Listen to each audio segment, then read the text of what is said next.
Hey everybody, I'm back. Alright, let's go to the bladesmith's workshop.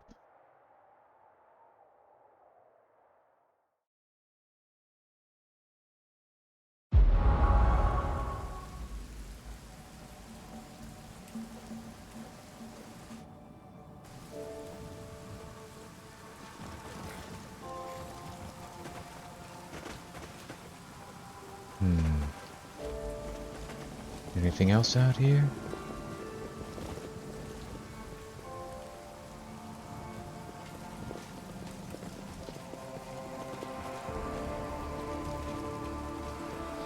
Beautiful. No, doesn't look like it.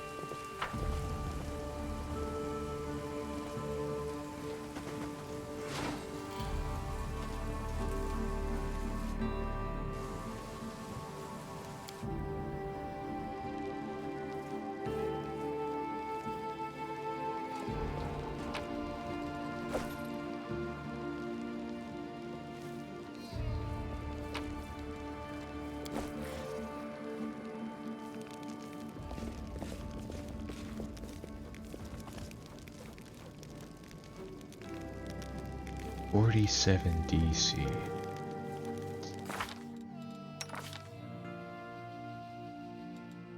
Yeah, she can probably make that. A success! Praise!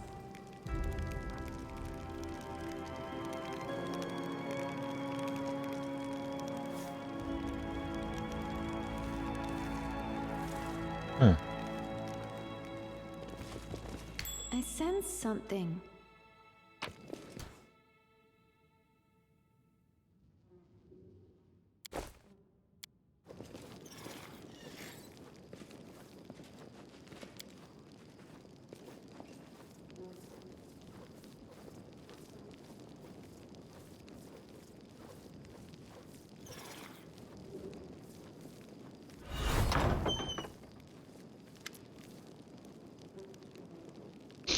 Would you look at that? A failed specimen returns to its maker. Place him on the workbench, Commander. I will examine him and see what can be done with him. It's impossible. It's a mistake. Is this a joke? A prank? You all put a tag with my name on some skull and... Haha, yeah, that's a good one. Haha. This is exactly why I only leave their mind on a level that is sufficient for carrying out their orders, to avoid shameful hysterics. This is no prank, 367. That skull is an anchor that stops your soul from departing from Galarian. You've been long dead, remember?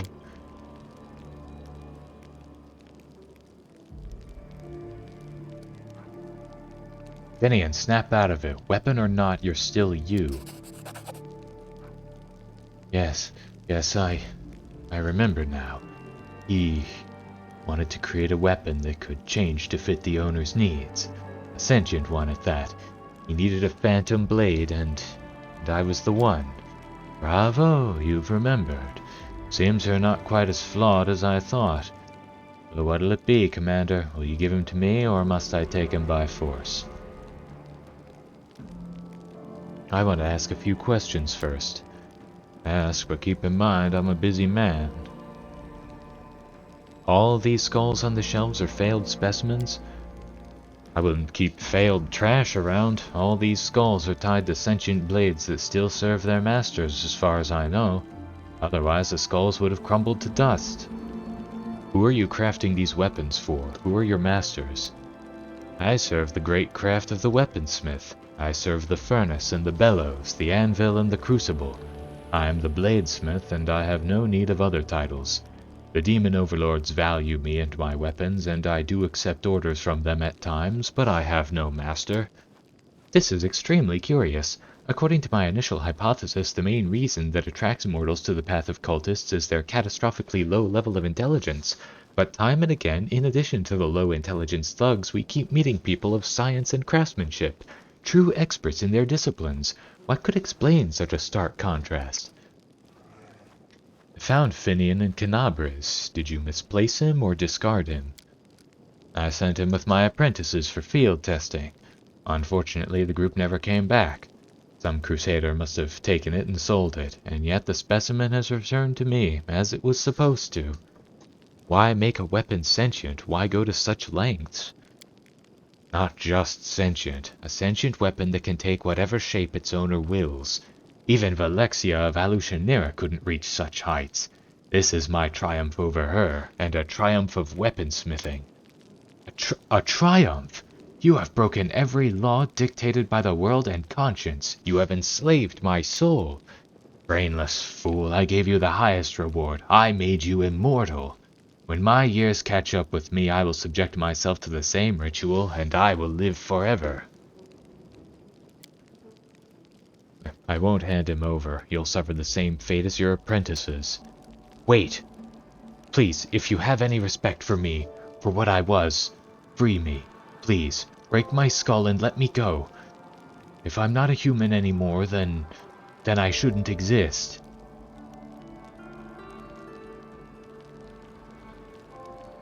Your body is no more, but that doesn't mean you have to die. You're still a pathfinder. You can still see the world. As a weapon in the hands of another, without a will of my own. But since I've been traveling with you, I haven't felt like an object. I feel like a crusader, like I'm serving the good of all. If I leave now, I will never avenge my death. I will never know if we close the wound or not. No, I can't. If I'm meant to be a weapon that smites foes, then guide me, Commander, and let us end this monster. I think not. You're just a test specimen. You cannot have your own will. Your purpose is to serve.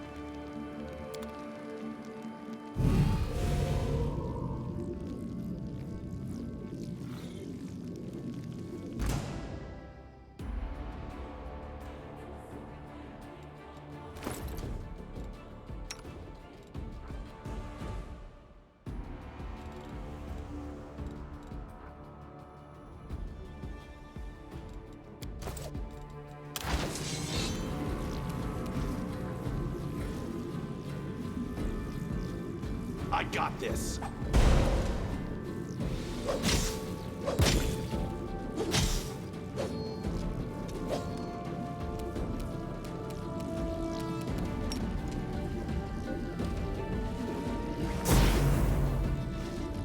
Ah, damn it.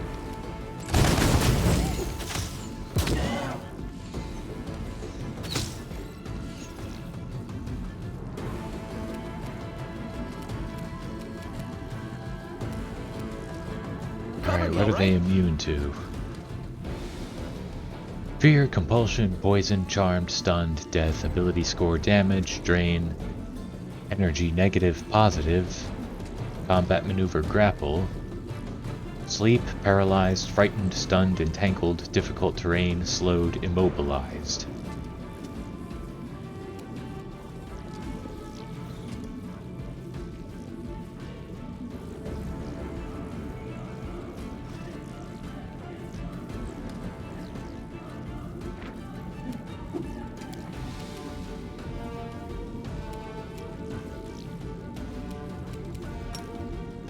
This spell's faulty. No, really.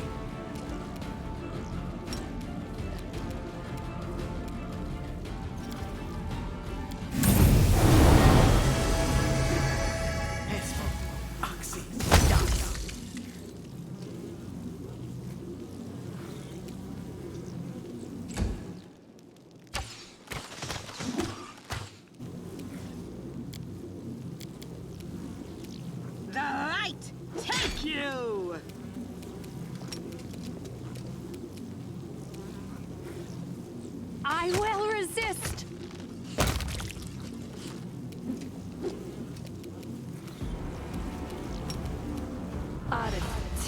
Go!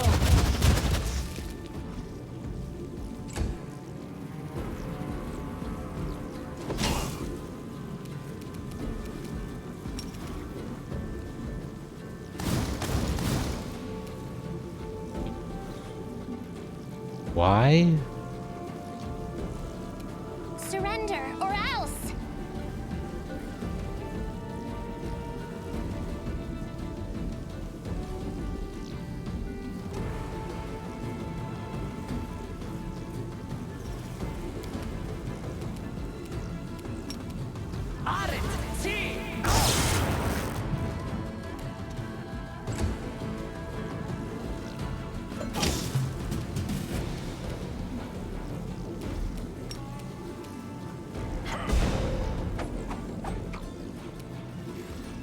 God damn it.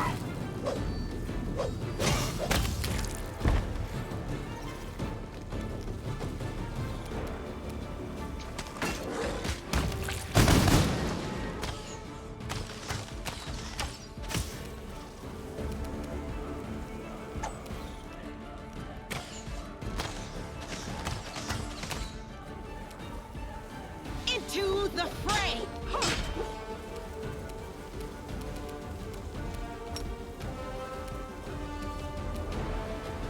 Prepare yourself.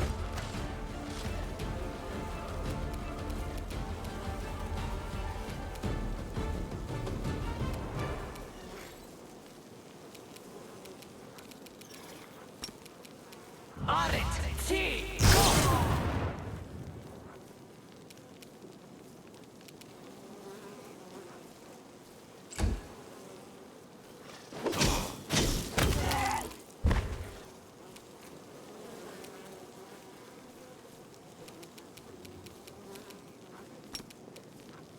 On it! See! Go! Pretty!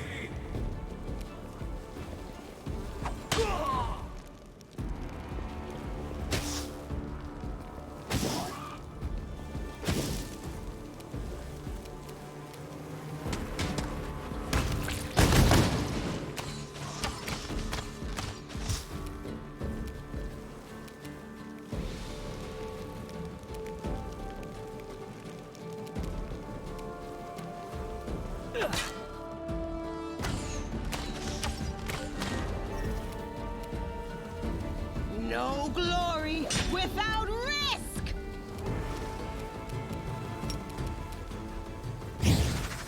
Desmond, guide my hand.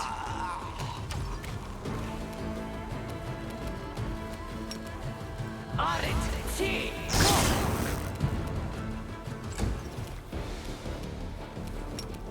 On it! See! Go!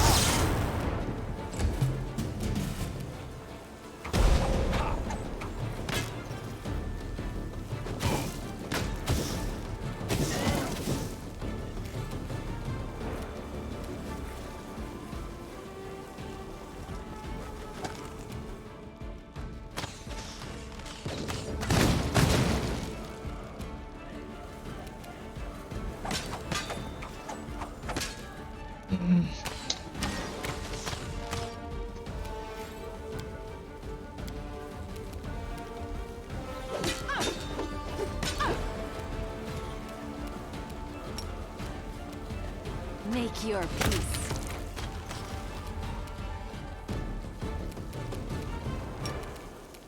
On it! See!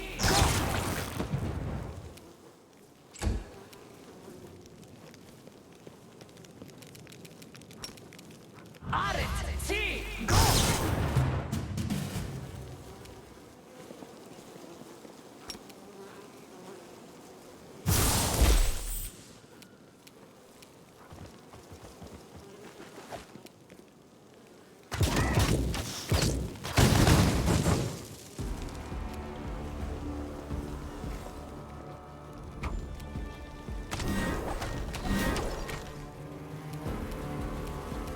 The light! Take you!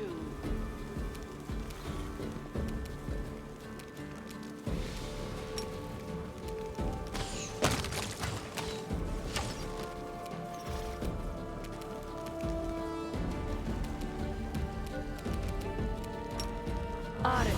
See! Go!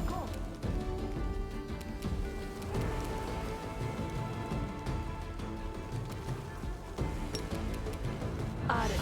See! Go!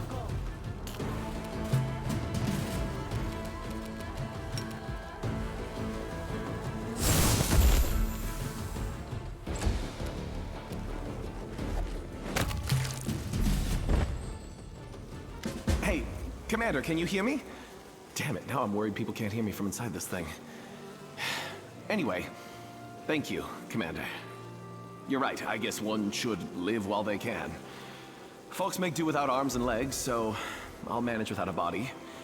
I just don't know what good a Pathfinder like me will be to anybody.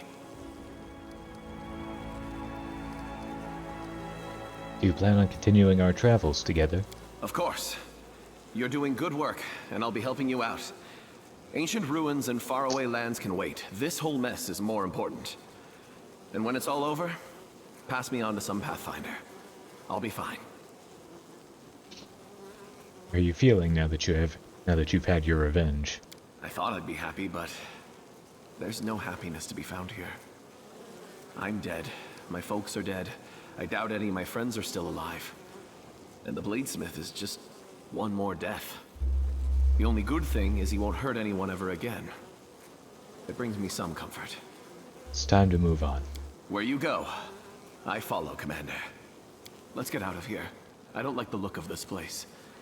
Especially now that I've remembered how I was killed here. And one more thing. The skulls on the shelves. They're just like me. I don't know, maybe they think working for demons and killing people is great, but if I were you, I would set them all free.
What else do we have in here?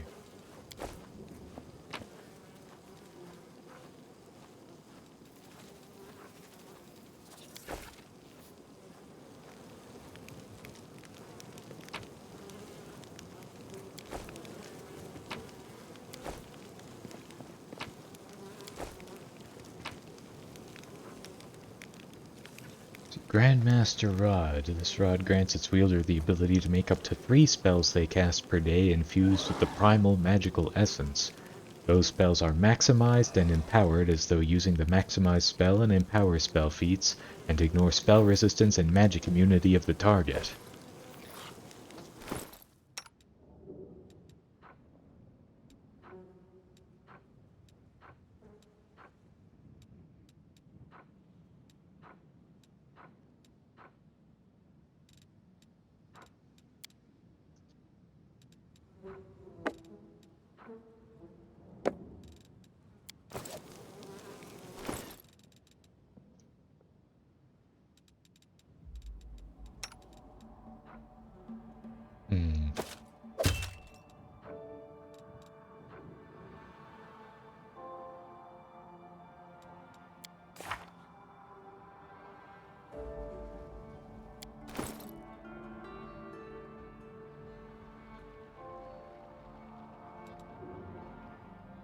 Now, do they list spell resistance anywhere?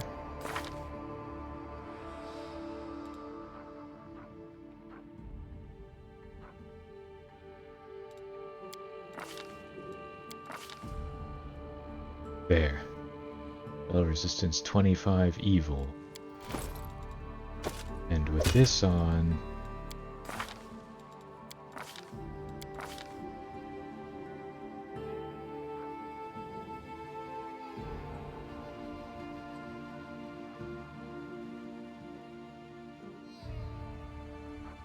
So does that add to it, or...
Let's go to the court again.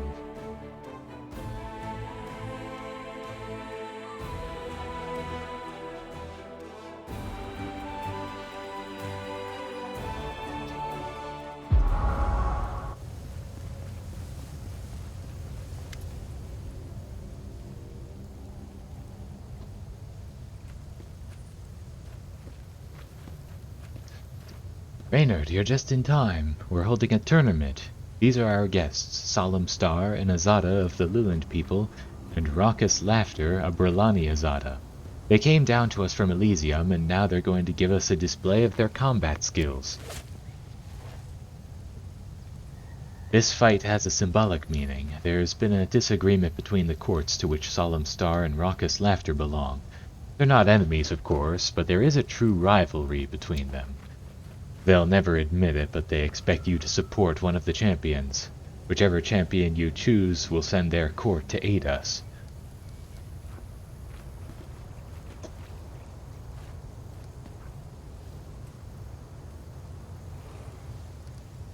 Why don't you tell me more about them? The Liland Azadas are bards, storytellers, and chroniclers who travel between the plains collecting stories and legends. They're not the most warlike of their people, but if they witness injustice they will stand up against it, and the world wound is an enormous injustice against Galarian. The Brelani Azadas, however, are considered the most indomitable of their people. They live in the moment and prefer to spend their time fighting, always looking for a chance to test their prowess and skill. We certainly could use such powerful allies. Yeah, I'm gonna go with this one. O raucous laughter, we wish you victory. Free crusaders, beat your drums, blow your trumpets, draw your blades, and join the dance. Let us support our indomitable guest. It's good to have you back, Reynard. Things haven't been the same without you.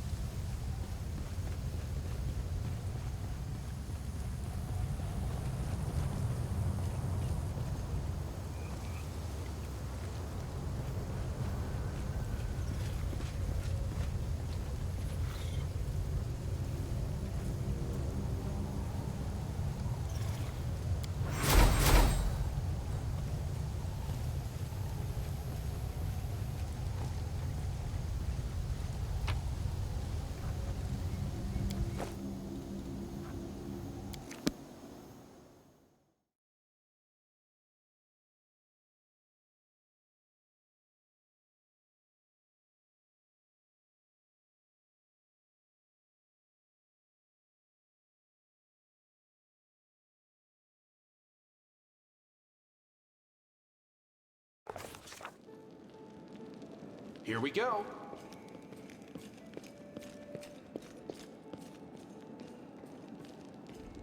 Yeah, let's take a rest while we're here.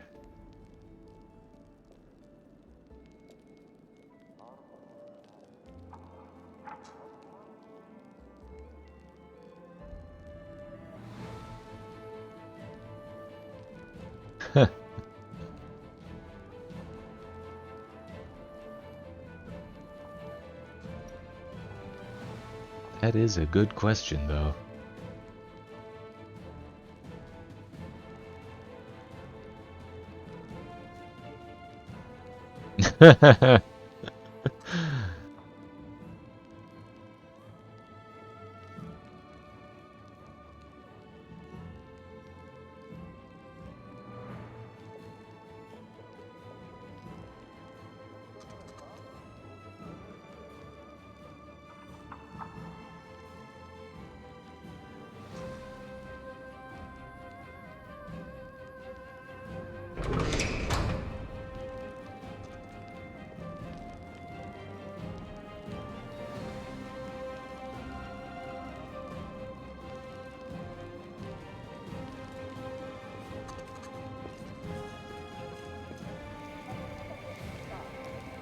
Now let's go ahead and talk.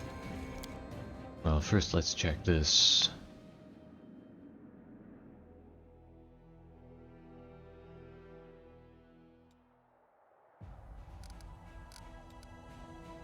No, nothing here.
Yeah, let's talk to Anivia now. Do you remember when I asked you about your dream? You said you wanted to learn how to bake bread. Could you tell me more about that? Is this for Arueshalae? Uh-huh, I can see you. You can come on out. Now, isn't that better? Anyway, back to bread. When I was just a little snot-nosed kid, my mom hid me from our enemies in a temple of Desna. Nidal, my birthplace, is a horror show. If it crumbled into the sea tomorrow, I'd throw a party. But the temple was a tiny oasis of peace and calm, hidden away inside all that. Folks in the temple knew how to laugh. They'd sing songs as they did their needlework, and in the mornings they'd bake the most fragrant bread in the whole world.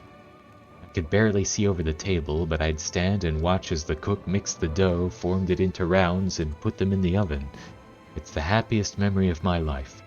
Well, of the crappy part of my life, up until I met Beth, of course. And then, when I bailed on that, I did all kinds of scummy jobs. I crawled through marshlands, I scrambled over rooftops, I waded through sewers, I spied, I tracked, I killed. And that memory was the thing that kept me going, when I was sitting up to my eyeballs in gore or dragging myself through the slums with an arrow in my side. I remembered the smell of that bread, the crunch of the crust, how it burned my little fingers. I remembered how happy I was back then. Commander, have you thought about what you'll do after we win? I mean, once we've smashed the demons, closed the world wound, hung up our weapons, what then? I know my war will be well and truly over the morning I get up, mix up a dough, and put it in the oven. I'm gonna sit there and watch it rise, and then the smell of fresh bread will wake Irabeth, and she'll come into the kitchen, and I'll break her off a steaming, fragrant piece. That's when I'll truly know in my gut that the crusade's over, that our peaceful life has begun. Thank you, Anivia. Desna bless you. I think I understand now. I think I truly understand. Reynard, we need to go there again, to the dream world. Now I know how to solve the riddle. Please come speak to me in private as soon as you can.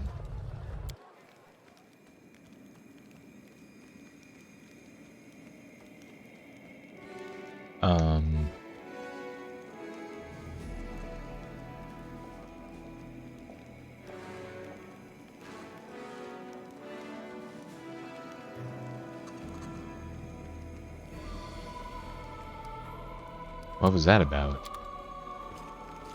I can handle it.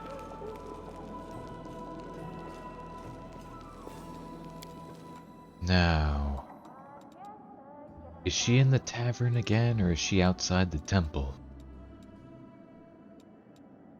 Let's check the tavern first.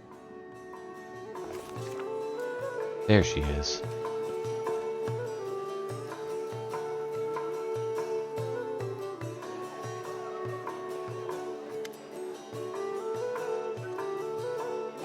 Let's go to your dream. Let's do it. I can't wait to finally solve this riddle.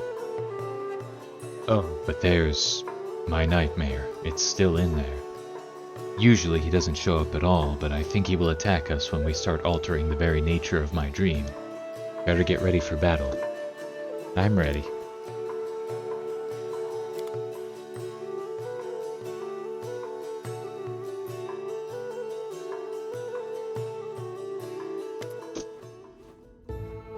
Arueshalae's dream seems even darker and emptier than before. The smell of smoke and ash lingers in the cold air. You can't see the nightmare, but you can feel it watching you from the dark. The succubus approaches the table reverently, as if approaching a holy altar. Then she hesitates.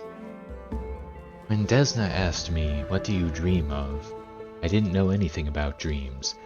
I've been trying to imitate mortals, but I never really understood what I was doing. I filled my dreams with so many things, but now I understand why they all burned so easily. They were not real dreams, but how should I put it? Mortals don't actually dream about objects, they dream about ideas.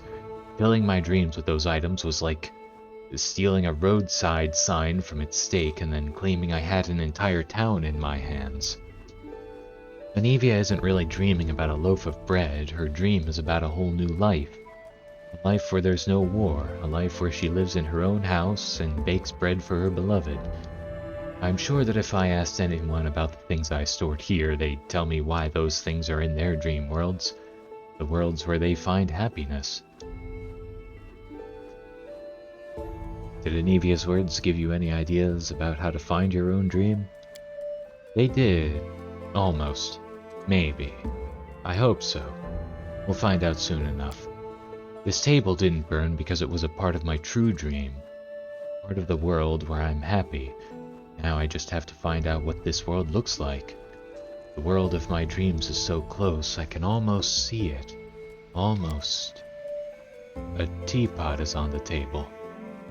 The teacups are full and steam is rising from them. There's a spot of spilled jam, cookie crumbs. I must have baked cookies.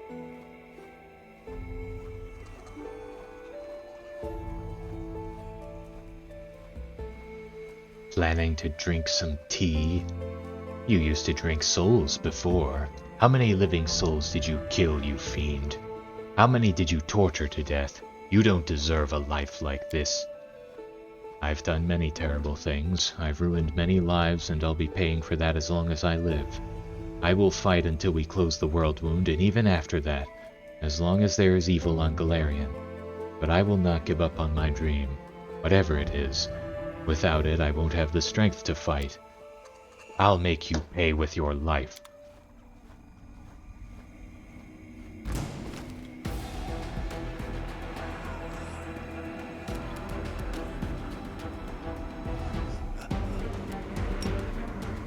Damn you! Wait, they're only level... Were they only level 1?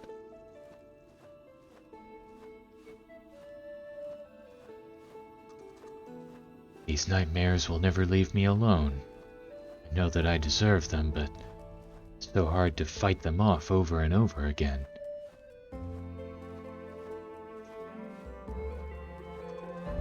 Are you feeling alright? I am, I guess, as much as I can be in the current situation. Let's continue. Surrounding the table, I see a house, a large, spacious kitchen, a ray of sunlight coming in through the window, the branches of apple trees swaying outside.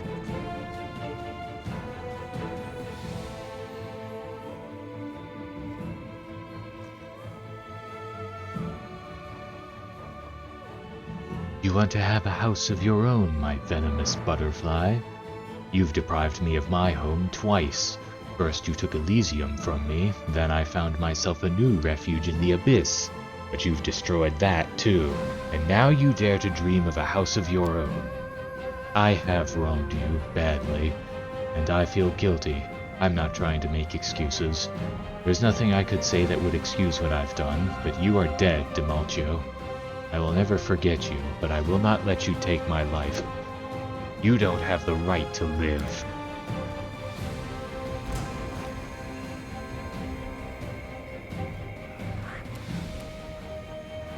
Yeah, they are level 1.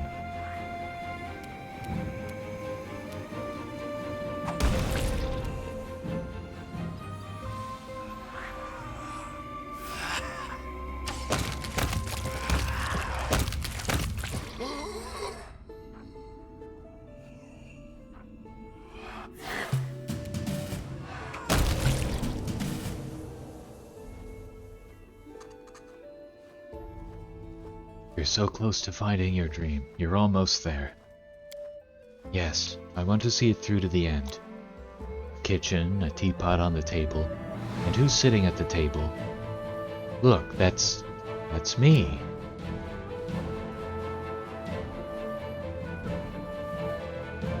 And there's you.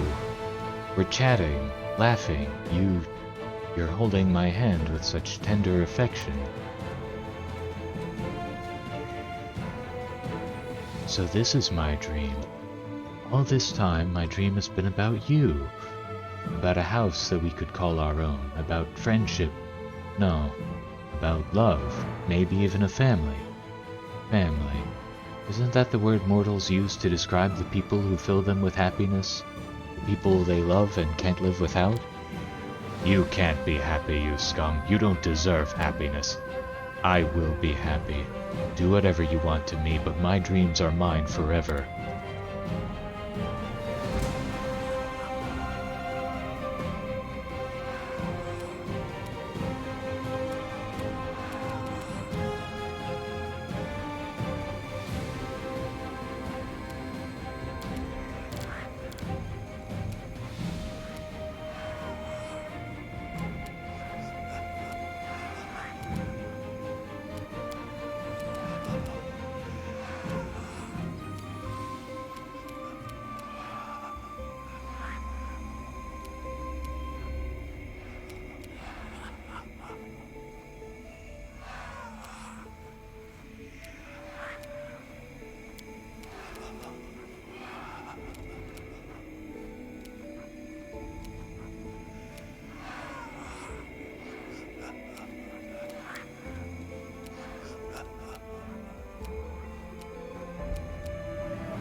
Are you still here?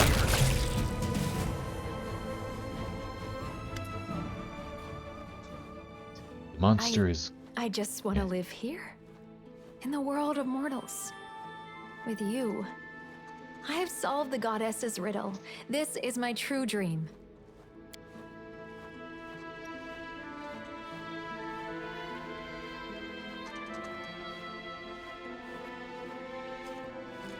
I love you. Will you be with me? Will you share my dream?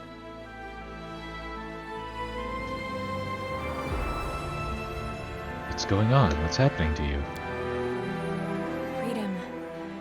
Finally, after all these years, I can feel it. The Abyss has released me from its clutches. I have solved Desna's riddle, and have found my dream. I have found you. I am not a monster anymore. So your touch no longer drains the life from others? No, I am not a monster anymore. Not a predator, not a weapon. Just a woman, like any other female mortal.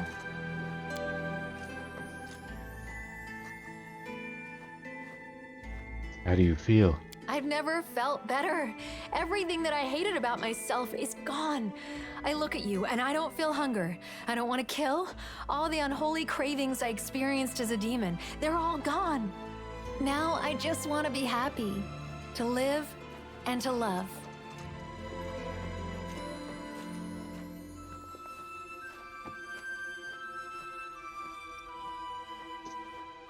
If a home together, I would fight the entire Abyss to make this dream come true. We will never be afraid again. Let the Abyss be afraid. It fears and loathes everything it fails to understand. I know how demons think. They'll do everything they can to destroy us, because now they are more afraid of us than anything else in the world.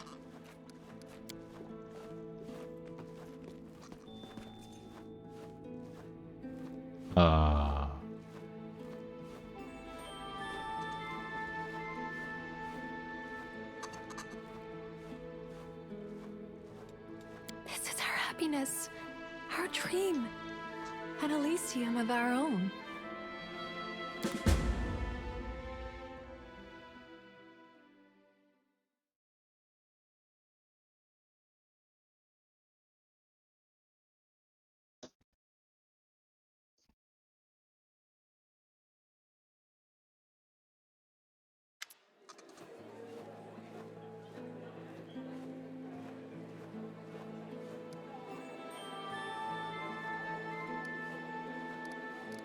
Do you want more?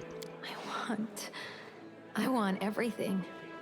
Everything I've never known before. Everything I've been waiting to experience for so long.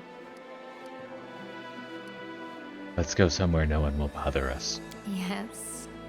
Let's go.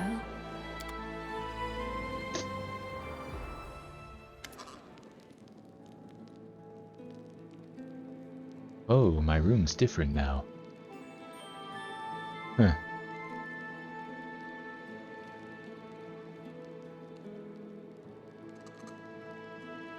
I don't think this is safe for you two.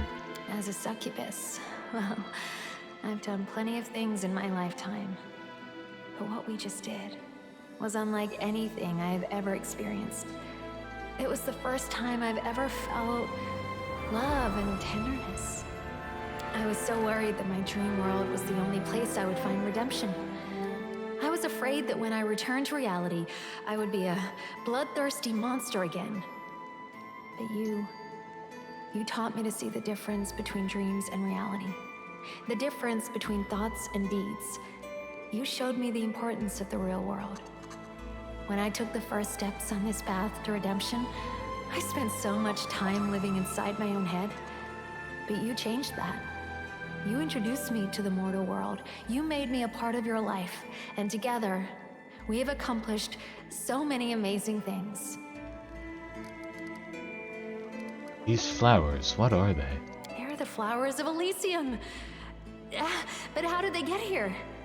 Perhaps it's a gift from the goddess. Or perhaps our happiness summoned them into our world.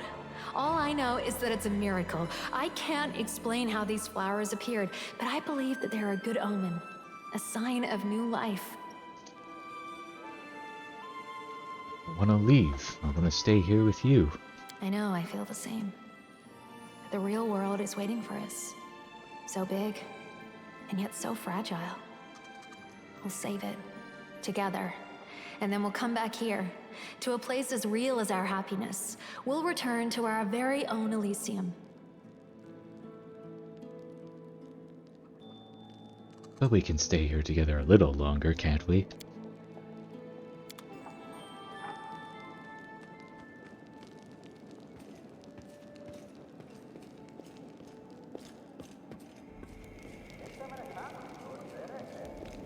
Right, did any time pass during that? I always forget how to check the time.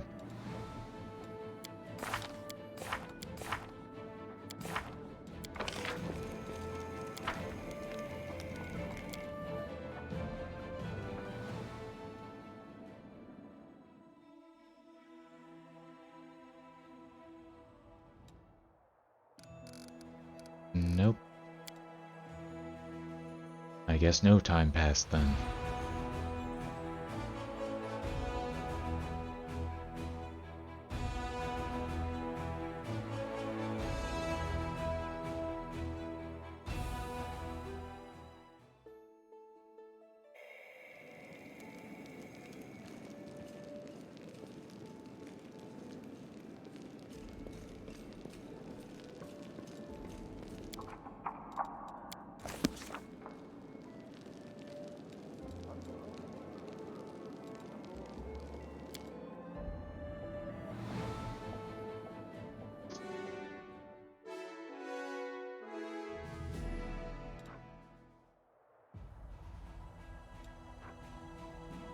Now, where to next?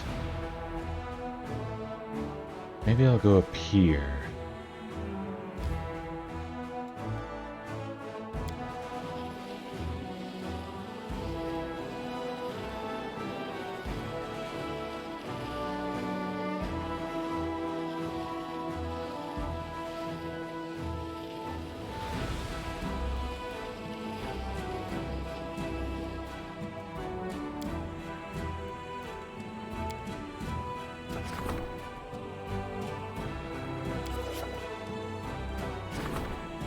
Clerics are divided on whether Malander Linz was a hero or a blackguard.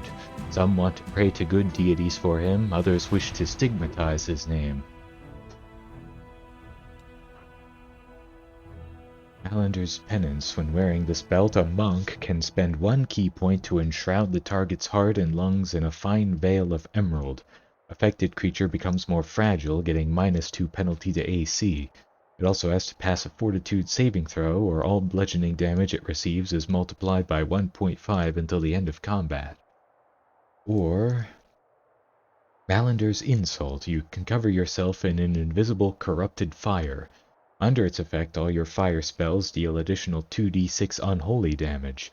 You become immune to fire damage but gain weakness to cold and holy damage. I guess I'll just do this and then give it to Lan. The sins of the fallen knight Malander Linz might be great, but he was driven by a desire to fight evil. A common prayer by the priests lightened the draconian sentence handed down to Linz after death. His crimes were forgotten, and the seal of darkness was taken from his name and legacy.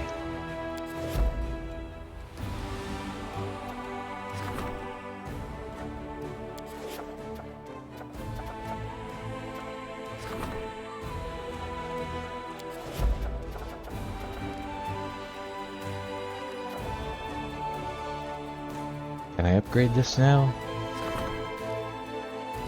4 more days.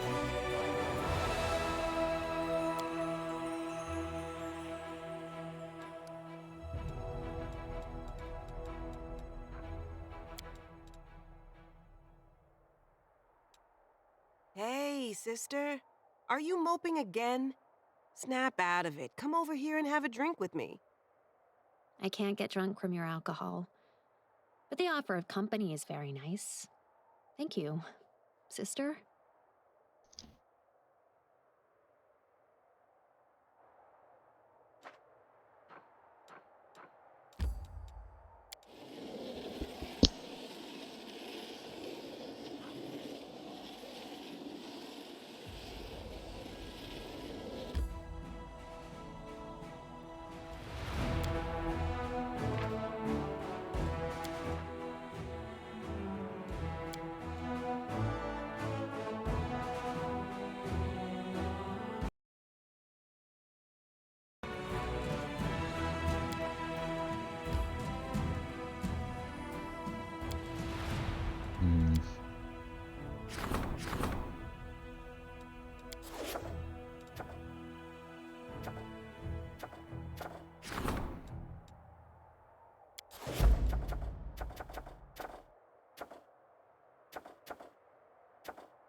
Yeah, this is where it was.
Stop him.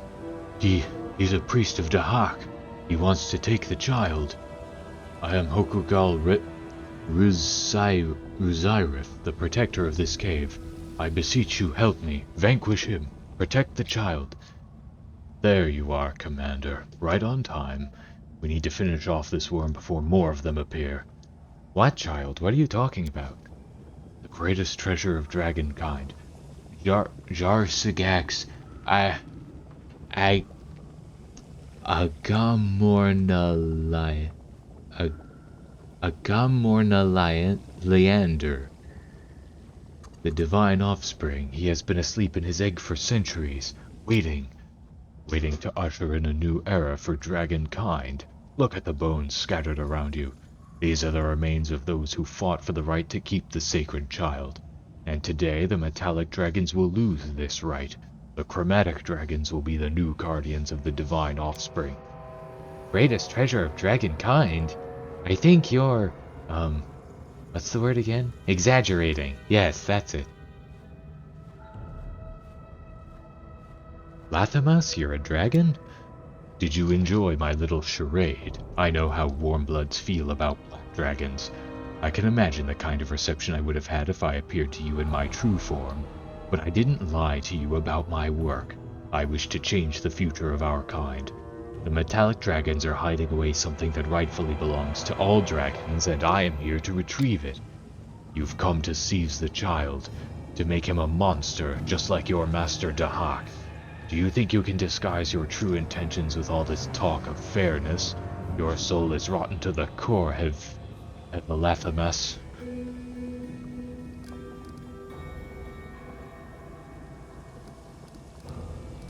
I'll help Hokugal the Keeper. I don't have the strength to fight, but please defeat him and take the egg. You have my blessing. You'll pay for this, Commander.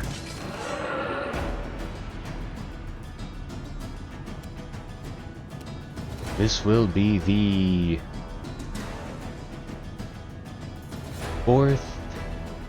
third or fourth if you count the undead skeleton of Terendelev.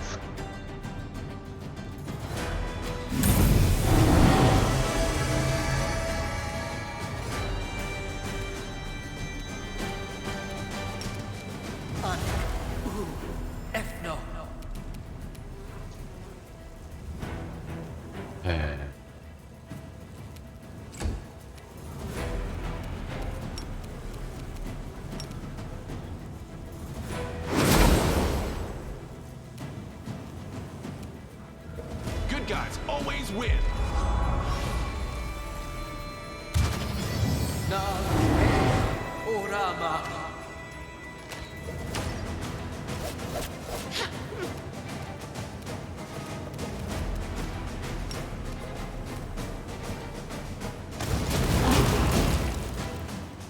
Nice.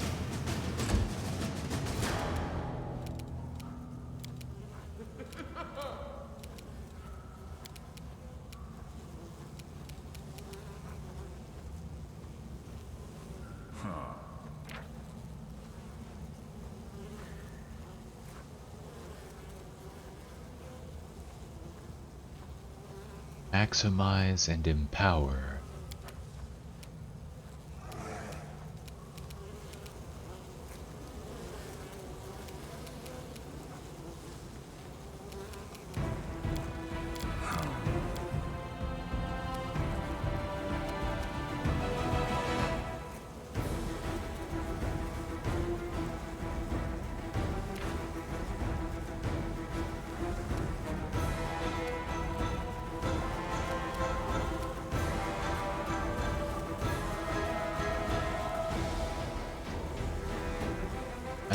not sure this is gonna work, but let's give it a try.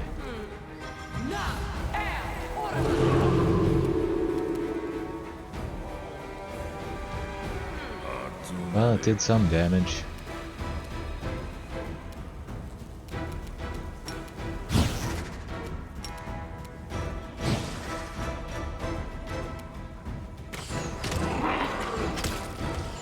Oh, nice.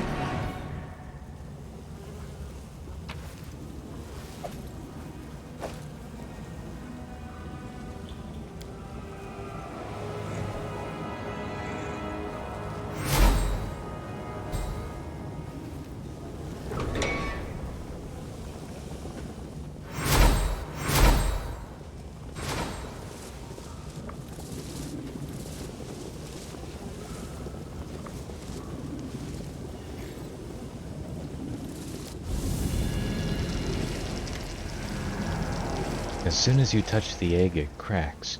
You watch as small, strong wings break through the shell, and then a tiny iridescent dragon emerges. He stretches as if he just woke up from a long sleep and looks at you questioningly with his big violet eyes. He's a little scary, but cute. Hi there, little one. Don't worry, I won't let anyone hurt you. The dragon lets out a happy squeak and flaps his wings. His gleaming scales are the color of gold. He is watching you closely, and when you look into his eyes, a shiver runs down your spine. This is an ancient, powerful creature, a creature as old as time itself.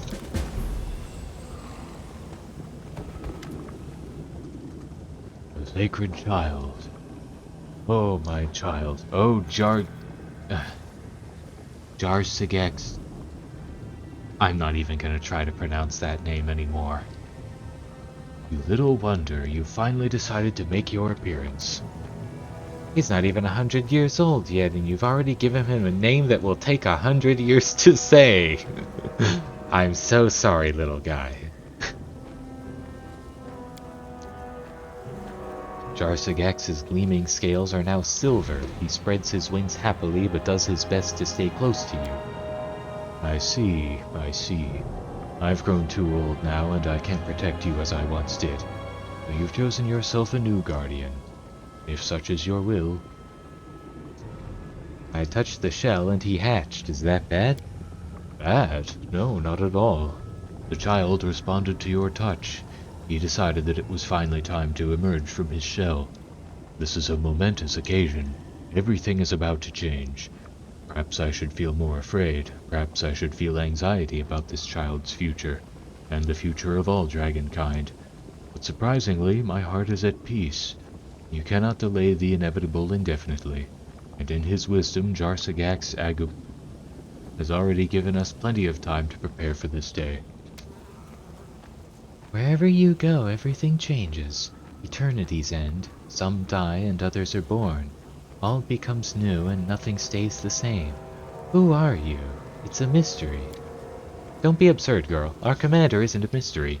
He is the result of Arilu Vorlish's grand experiment. The architect of the world wound changes everything she touches. The commander is her creation, and so he is also an agent of change. That is what you think, and that is what Arilu used to think. Even the queen of the Purple City thought she ruled over everything. She believed that the commander was just doing what he was told, but now they all know it's not true. No one rules over him. They are the ones who changed after meeting him. Why is that? That's the mystery. Jarsagax, he already has a name? Yes, he does. A dragon's name grows with them as they age. The older the dragon, the longer the name. Jarsagax spent many centuries in his shell. He is an ancient being. He lived in this world during his long slumber, and that is why his name is so long at birth. You're speaking to him as if you know him personally. I've protected this cavern for many years. During my time as a guardian, Jarsagax would appear to me in my dreams. I don't know how to explain it, but he would speak to me without saying a word. I've grown to care for him as if he were my own child. I know, it's disrespectful to speak of a divine being in such a manner, but guardians are always lonely. Jarsagax is the only family I have.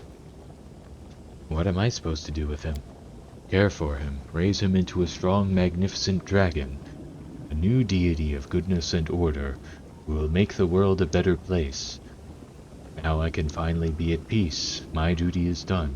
You must look after the divine child. You will help him usher in the dawn of a new, glorious era. What if I raise him to be a creature of chaos? It is not in my power to stop you. Not even the great Apsu could prevent you from raising the child as you wish. But metallic dragons dream of a better world. It is in our nature to hope. I have faith in Jarsagax. He represents the dawn of a new era. Nothing can blemish his pure soul. Well, blemish or no blemish, you can bet I'm gonna teach him how to fly away without asking permission. Then we can sneak off and eat sweets together, even when we're not supposed to. Farewell, Hokugal Ruziref. On the one claw, I'm not the smallest dragon anymore. The other claw... Wait, does that make me a big sister now? Ooh, so much... What's that word again? Potential, yes! We'll get along nicely, little guy. The little dragon cranes his neck toward Ivu and snorts happily. Farewell, Commander, and farewell to you, Jarsagax. Grow big and strong and kind, just like your great father.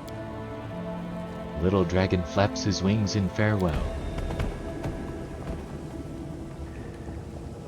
Up into my inventory you go. So what do? Jarsagax provides randomly additional 1d4 cold, fire, acid, or electricity damage on a successful hit with a weapon.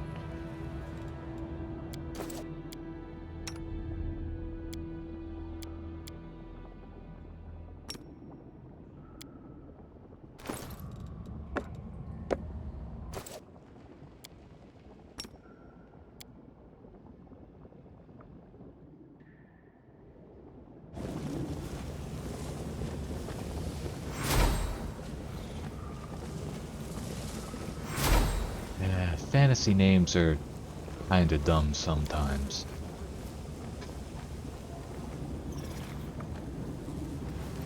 It's always been kind of a name. That's always been kind of a thing with me. Like, why would you name a character something that you can't spell or can't even pronounce?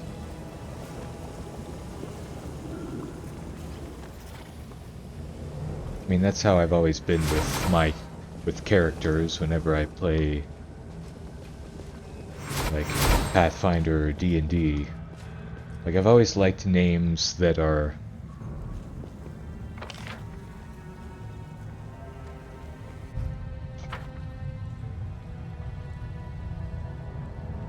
like they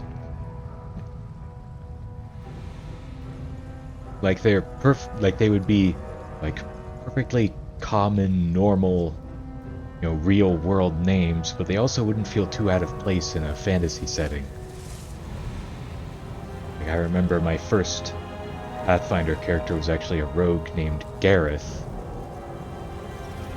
So, not that unusual a name, and like, you hear it, and you immediately know how to spell it.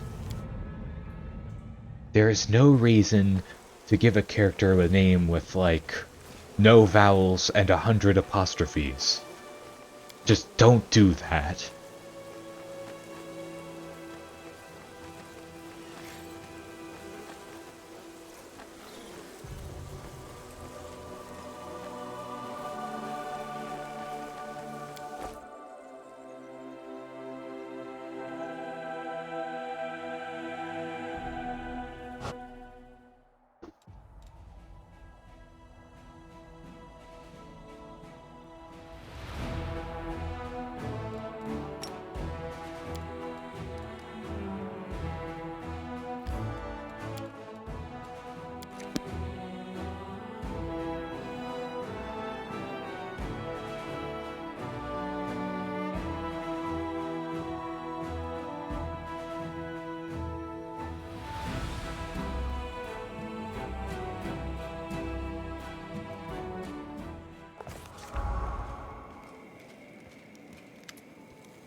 Commander, I bring wonderful news. We are getting reports from all regions of Mendev that the nationwide political crisis has been resolved. Many rulers in Avestan answered your call and sent their trusted servants to root out the chaos that had engulfed Mendev, and to ensure that their neighbors didn't carve themselves a piece of our country. I knew I was right to put my faith in you. You have my thanks, Reynard. I believe it's fair to say that at this moment, Commander, your word carries the greatest weight in Mendev's politics. You could use this influence to accomplish something monumental. For example, you could organize a total military mobilization across the kingdom. What will you do with your newfound power?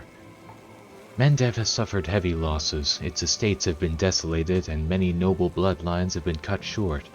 It may go against our customs, but I am willing to pass a reform and offer any noble who swears loyalty to and enlists in the crusade lands and a place in Mendevian aristocracy.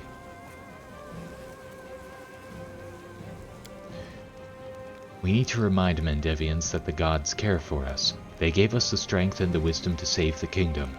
Let the people go to the temples, praise them, make donations, and pray.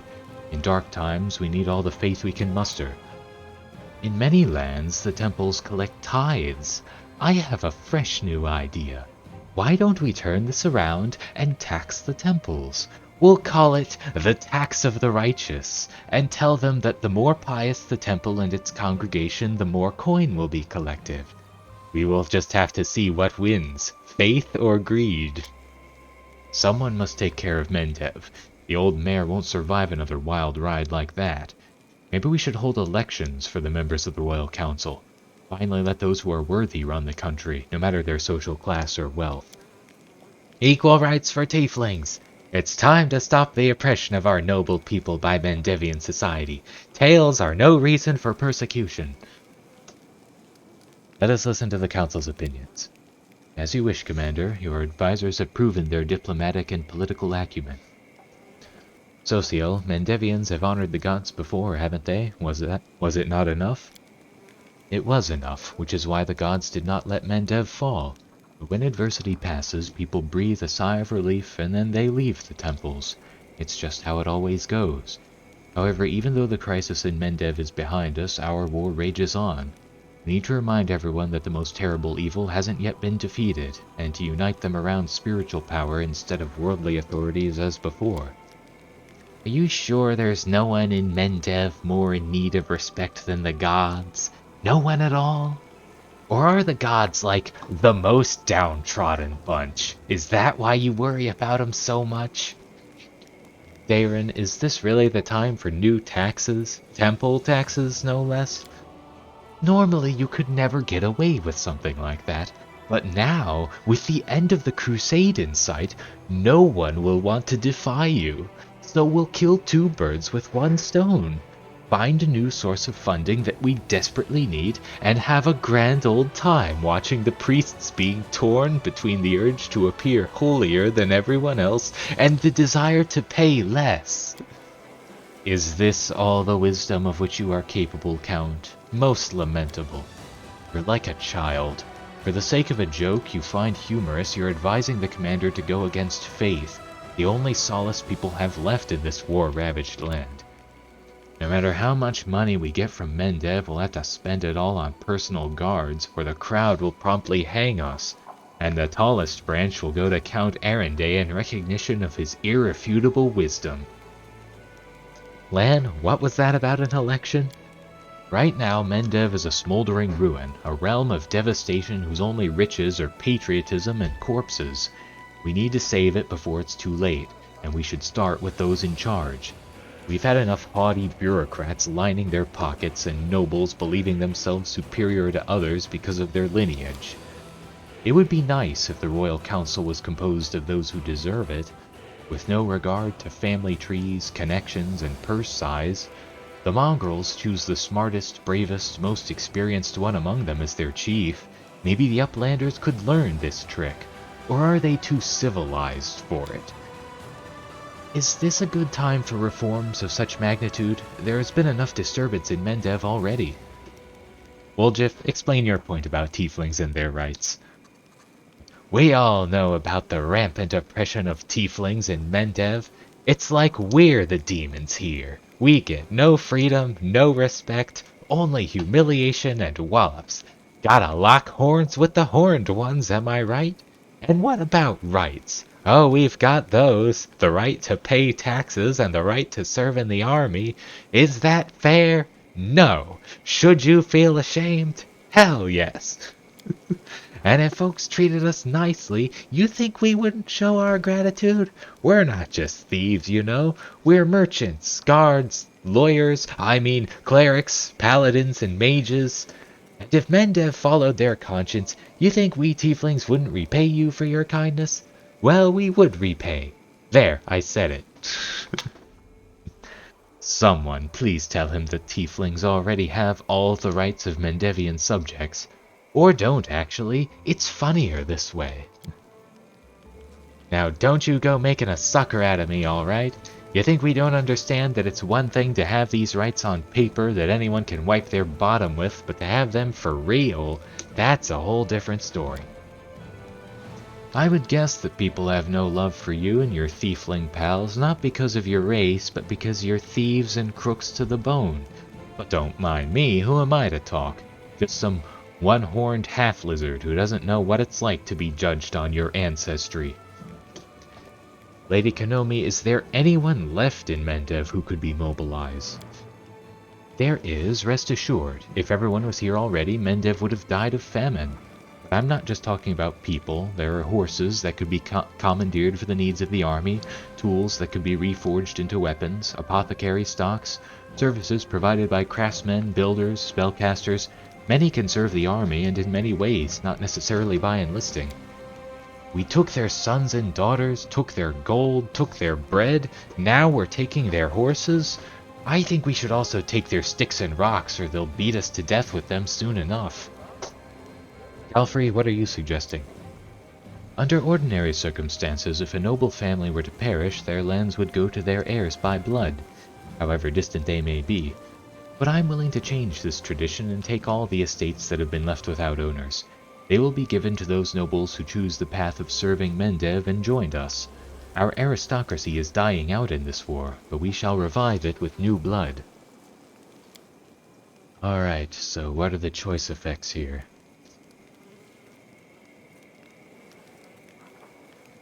Unlocks the Glorification of the Gods decree.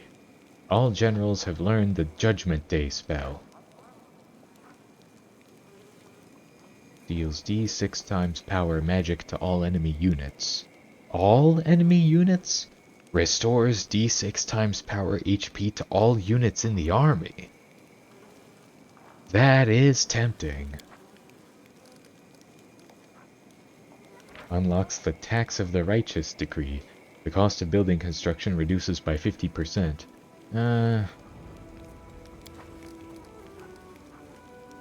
Elections to the Royal Council. The cost of recruiting mercenary units decreases by 10%. Tieflings' rights. Recruitment growth for mythic units increases by 15%. Energy points income increases by 5.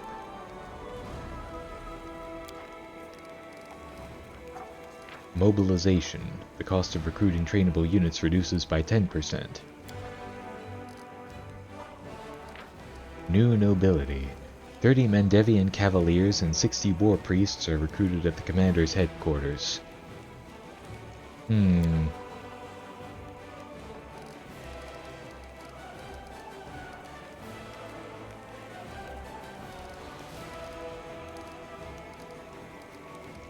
Yeah, I do like the idea of that Judgment Day spell, but I think I'll actually go with this one.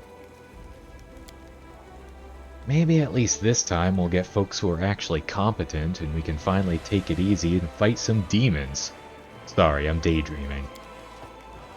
When we first met, I allowed my eyes to deceive me. I failed to discern within you an outstanding politician.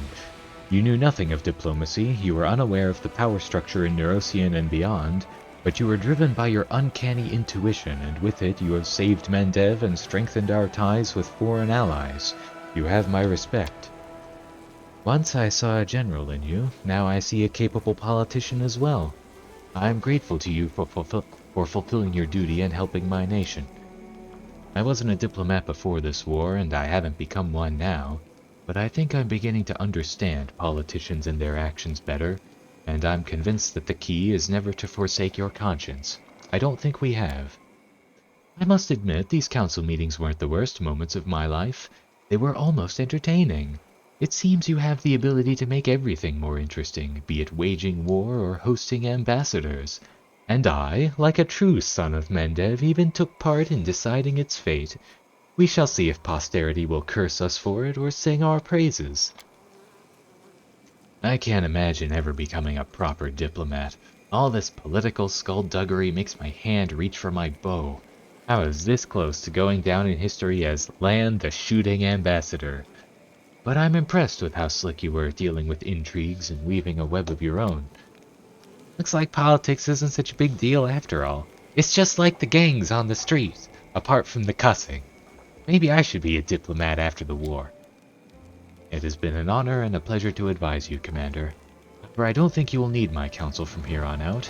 Mendev stands strong, our allies are loyal and reliable. The diplomatic council has served its purpose. You don't need it any longer. Because that's the last diplomatic council meeting.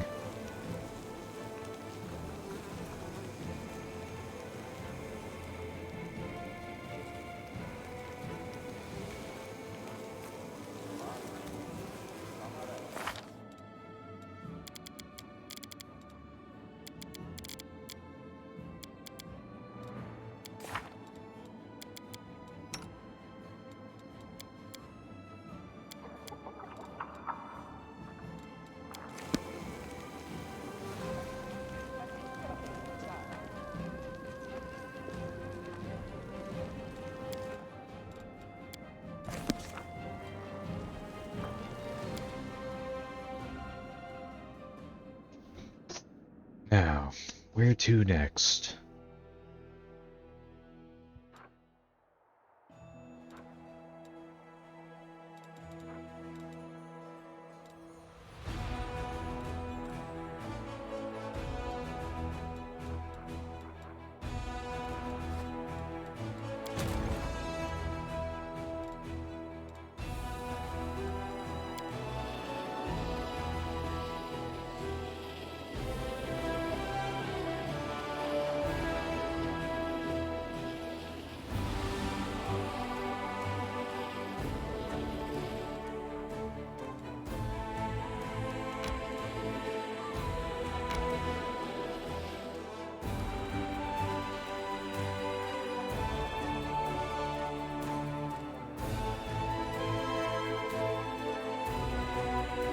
Oh yeah, we still need to do this.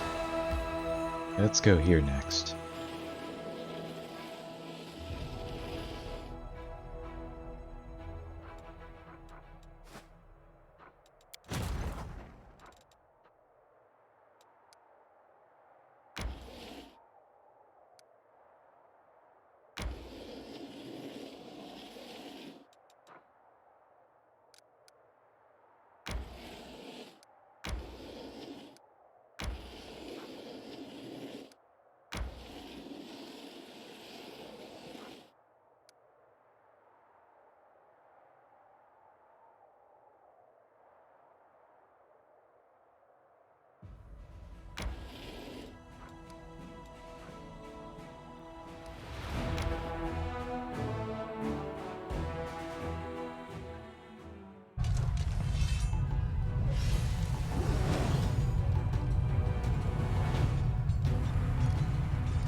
Awesome.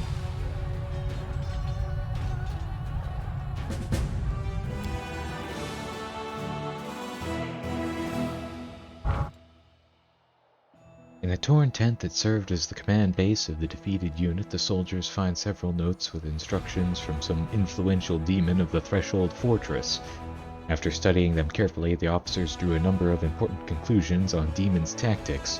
Whether these conclusions are correct or not, that remains to be seen in the battles to come.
Having exterminated the Ravener dragons and their undead slaves, the Crusaders discover a huge cave full of treasures.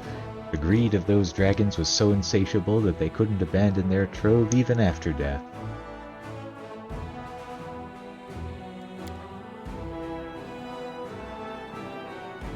Well, now I have a clear path to this place.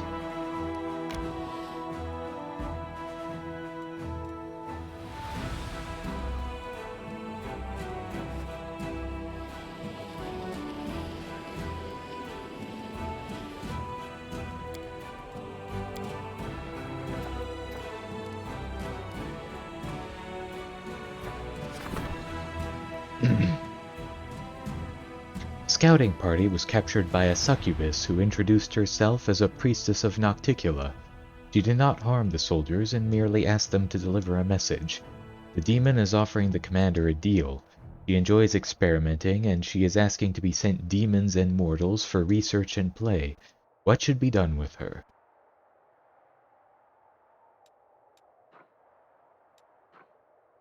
Unlocks the Trading the Cultist Captives decree. Adds 5,000 finance points. Send troops after the succubus. Raid on the succubus adds 100 energy points. Introduce the succubus to the thieflings. Unlocks the Deal with the Thieflings. Finance points income increases by 200 and materials points income increases by 5. Yeah, let's go with that. Woljif offered the demon a chance to move to one of the Thieflings' hideouts in Mendev. The succubus will be able to perform her experiments in their well-hidden refuge, and the Thieflings will find a way to gain something from such a curious rumor, and they will be sure to thank the commander for it.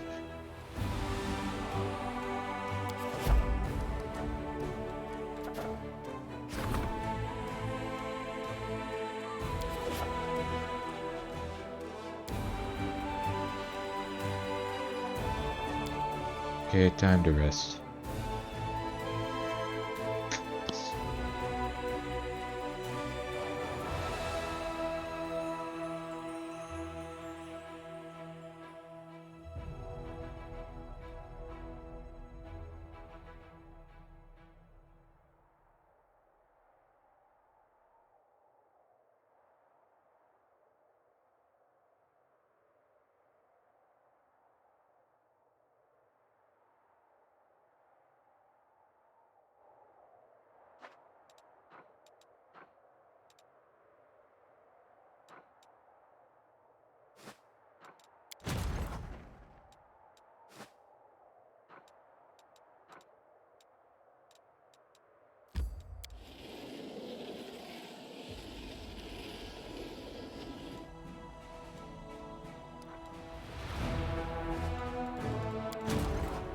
Alright.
Yeah, I can fix that once I get in there.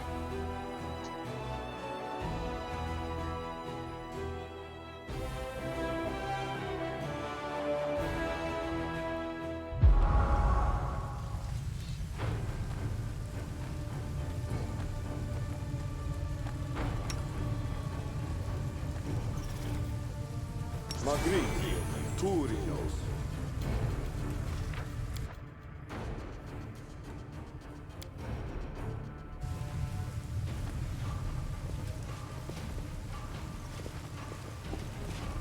Hey, it's you guys.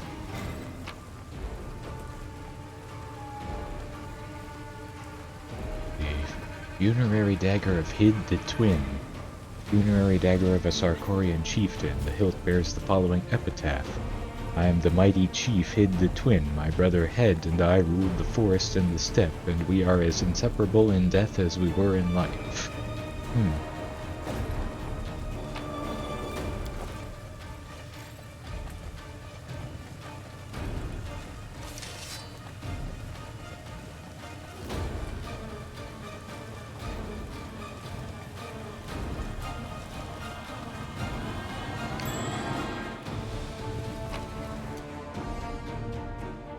Funerary dagger of Ruhad the book reader. Hilt bears the following epitaph. I am the mighty chief Ruhad the book reader. No one could match my knowledge of books or my skill in the art of war.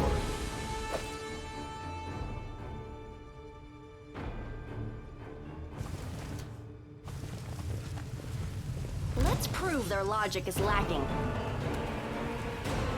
Is that a trap? I got this.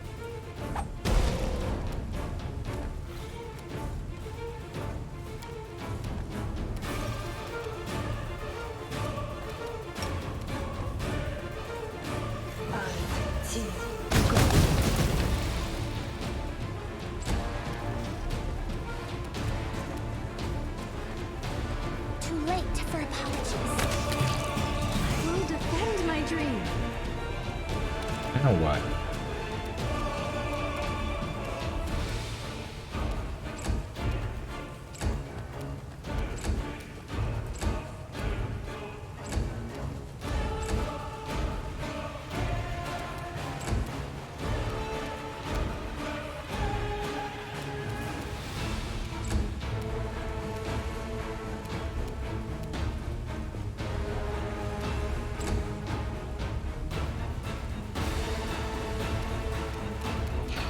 I will resist.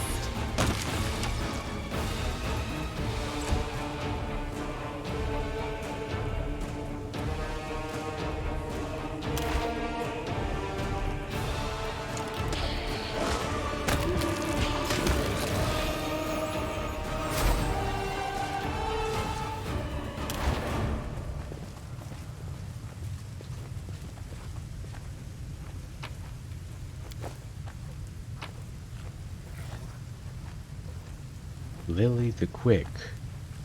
I am the mighty chief Lily the Quick. No enemy could escape me. I overtook them like a storm.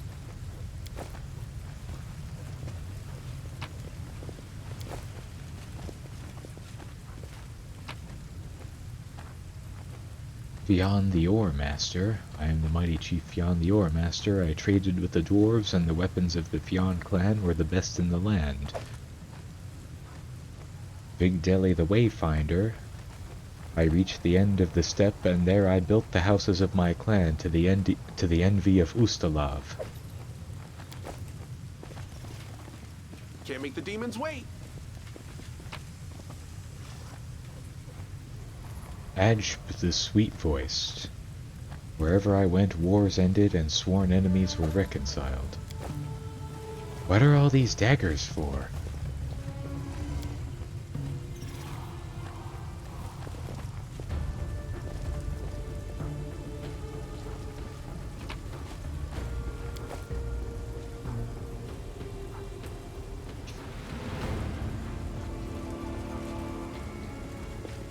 Here's another one.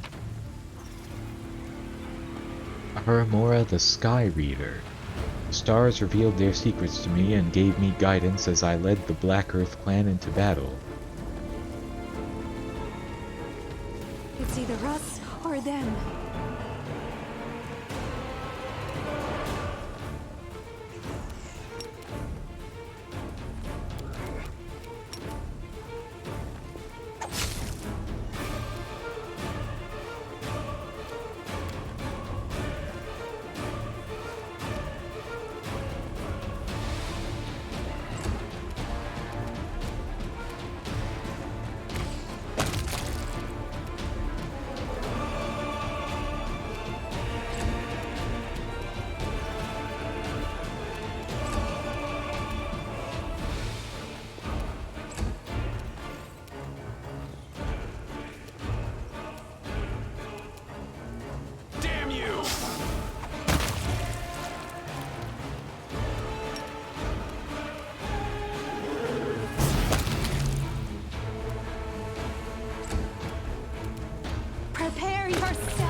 reinvigorate the land.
Agna the spinstress. I used my husband's hair to spin the string with which I strangled his murderers.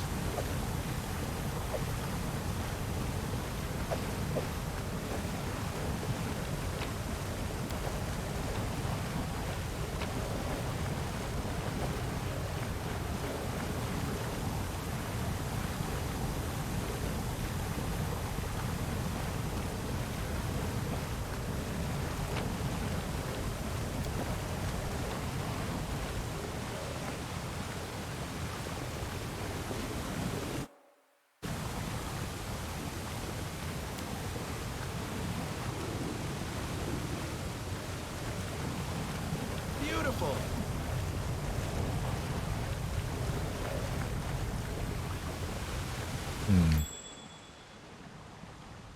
There's another one. Kigvin Goldenmare.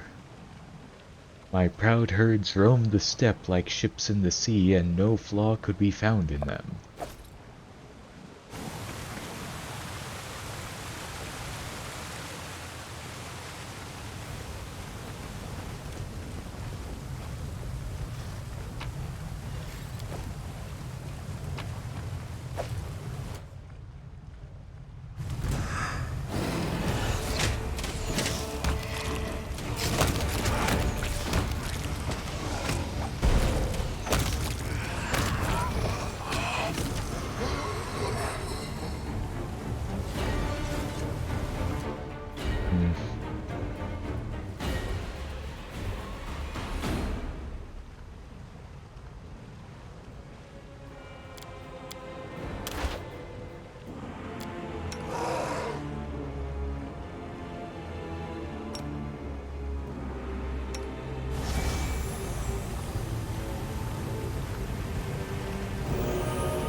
Dweedri Stormraven.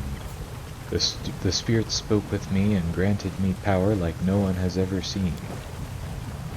Let's see what we can do. Is that treasure? In Balta the Fire-Haired. My blood-red hair burned as bright as the fortresses of my enemies.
Years later, into the mountain valley, which for many years had lain uninhabited and had fallen into a state of desolation, rode the prideful rider. His steed was wild and fleet, his tall step-helm shone like a gilded mask, and his sharply curved bow could strike from thrice times 300 paces away. Dauntlessly did the rider ride into the remains of the settlement, and drawing up beside the stone pillars into which were carved the images of the ancestors, he bowed low before them, and then he sliced open his palm and blooded those same stones. Then the rider unbridled his mount and sent him off, for his loyal companion would be of no use to him in the cramped caves. The rider checked his bowstring, descended into the depths, sat down in the largest of the caves, and waited. Soon the pack appeared. They were hungry, wasted, and even more vicious. And as such even more vicious, for it had been long since they had eaten the human flesh they so favored. But the rider pulled his bowstring tight and let fly arrow after arrow. The darkness was no obstacle, as he used sound to guide his arm, until each down to the very last was stuck full. Perishing, the last of the pack creatures opened its maw, and in the follower's voice asked, "Who are you, mighty rider, who does not fear to tread here and end my cursed and rotten life? Tell me your name, my lord, and tell me from what noble clan do you hail?" The rider removed his tall helm with its gilded mask, and long braids tumbled free from beneath it. It was no man, but the daughter of the wise patriarch, who on the brink of death made her swear one final vow, a vow of vengeance. For years she had roamed, bearing in her heart cold malice and righteous fury for all sorcerers and their ilk. For years her arrows had cut down despicable sorcerers, while her conviction had only grown in strength and certainty. And at last the hour came for her to return and avenge the clan whose name has now been condemned to obscurity. She did not answer the dying monster, for vile sorcerers are undeserving of even a word from a worthy person's lips. She burned the pack's stinking bodies, left the caves, bowed before the ancestors one last time, and departed, never again to return.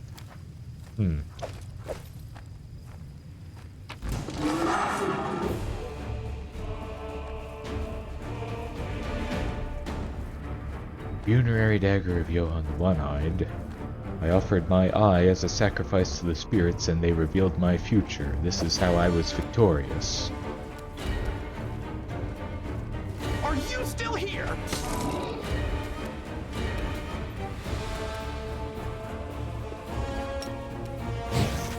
Desna, guide my hand.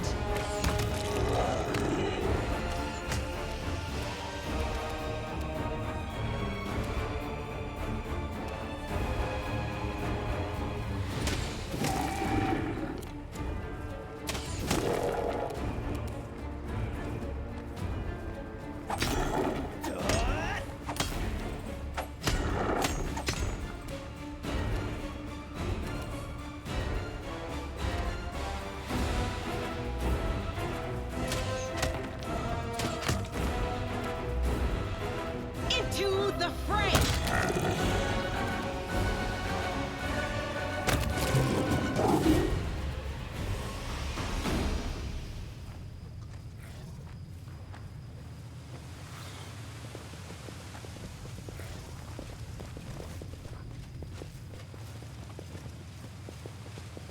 Got this one.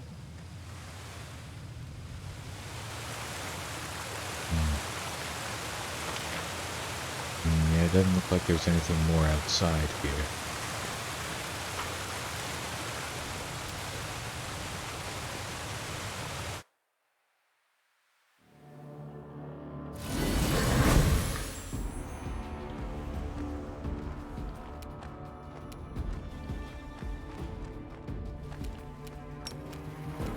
Good guys always win.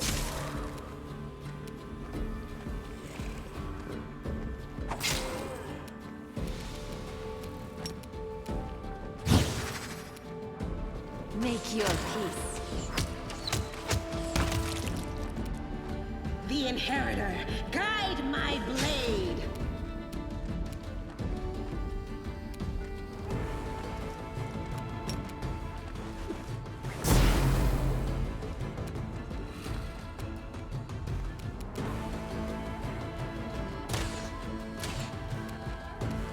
I'll remove this obstacle.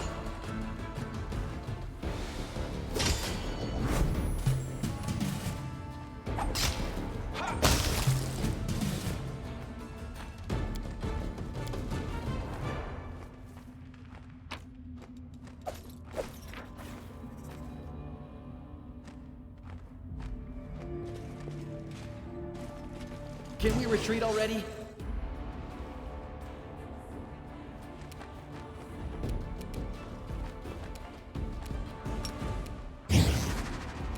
I will resist!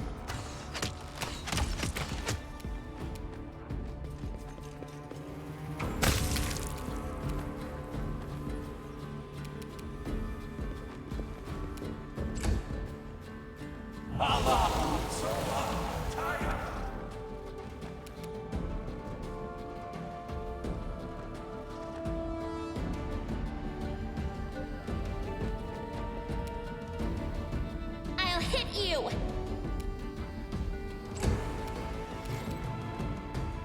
You should have listened to reason.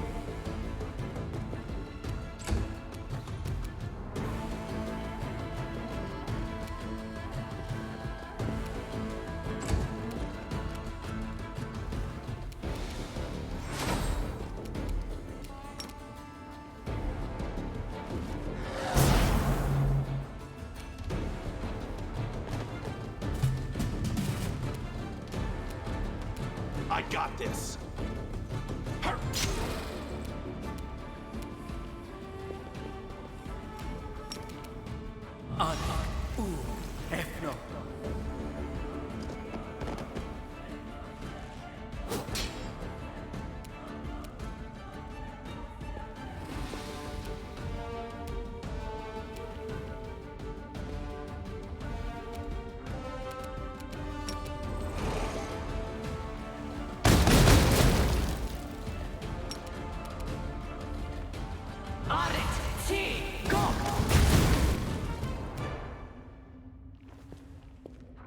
Mind over muscle. The light take you!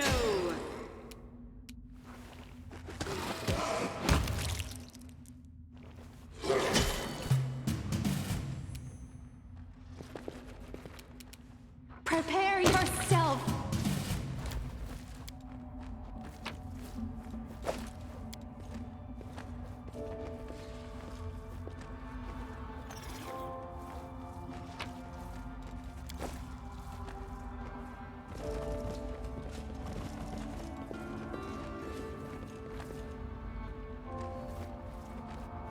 It went splendidly.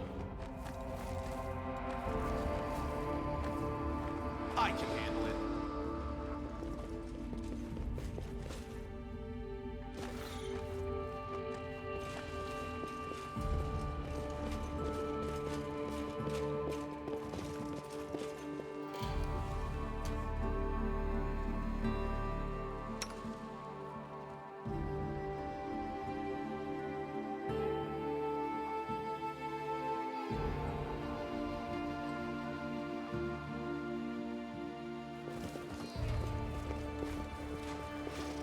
Yes?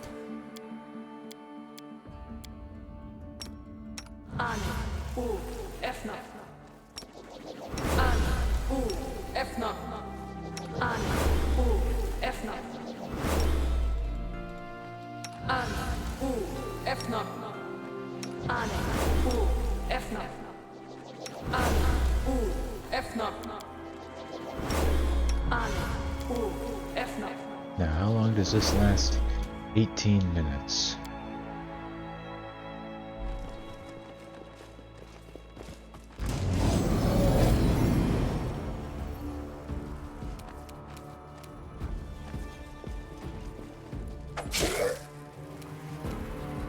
Now tell me it's just the one guy.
Can't make the demons wait.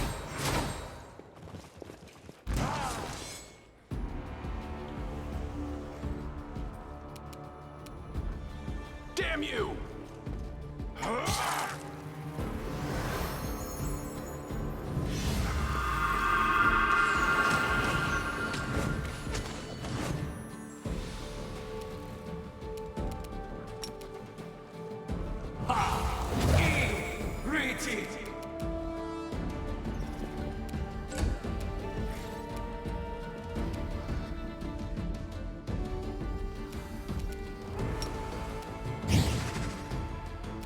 Desna, guide my hand!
Make your peace.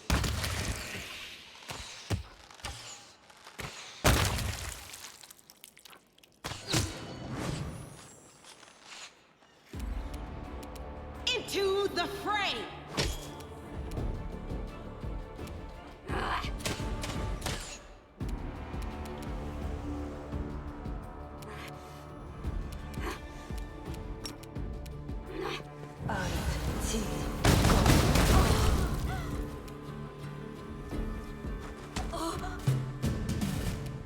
Are you still here? Stab you or zap you? Why not both? Dissipate. I must rest to fight another day. Really?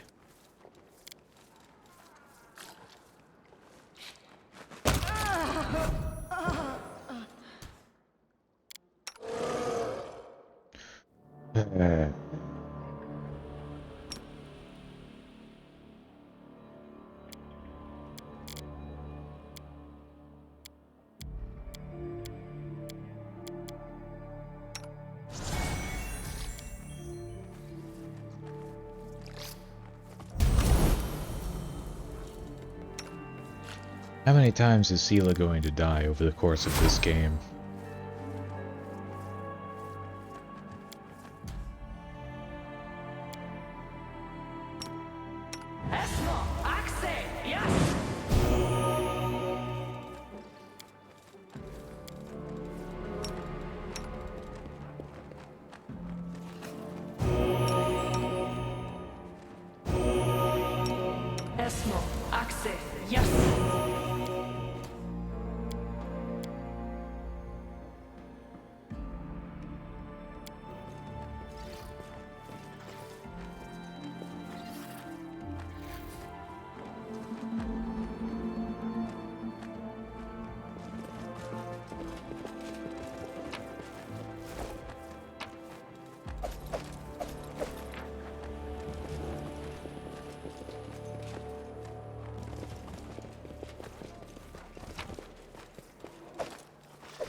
There you are.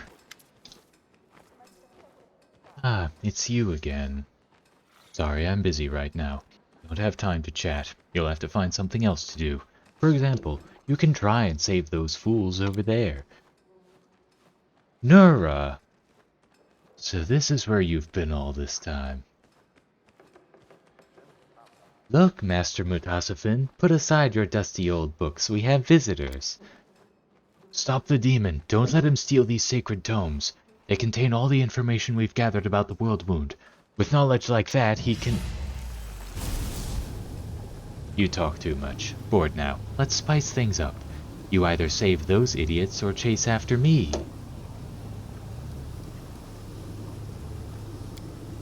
Well, I'm not going to let you escape, you boorish lout.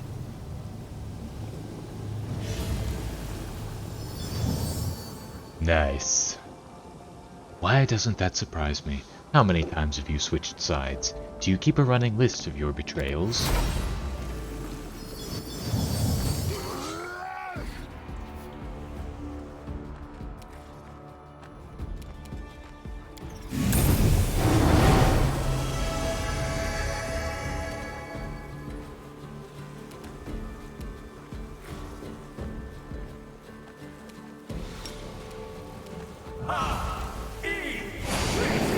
Damn it.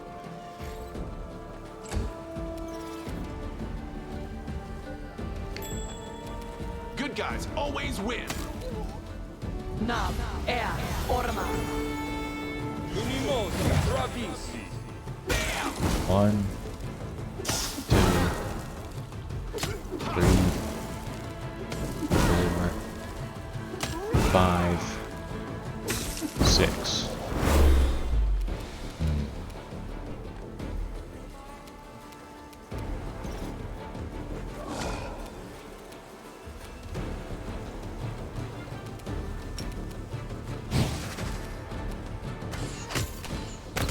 Gotcha.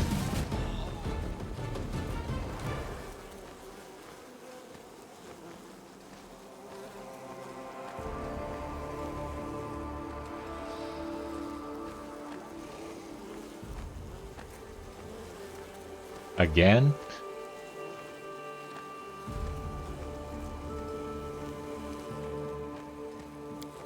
And we hit level 20.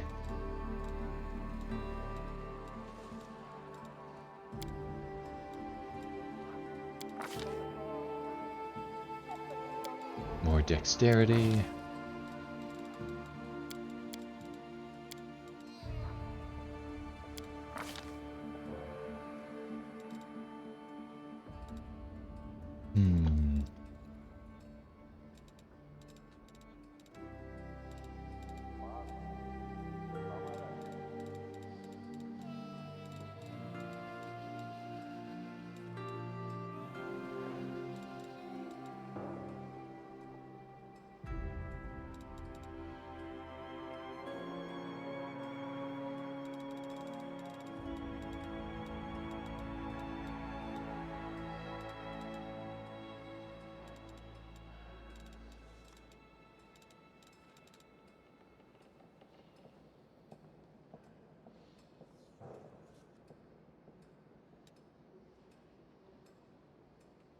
Guess we'll go with shield focus.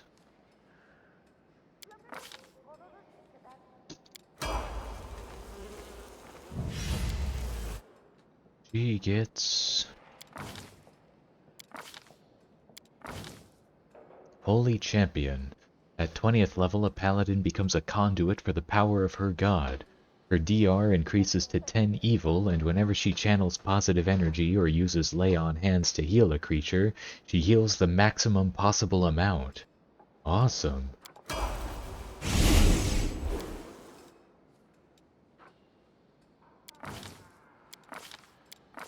Restless Slumber.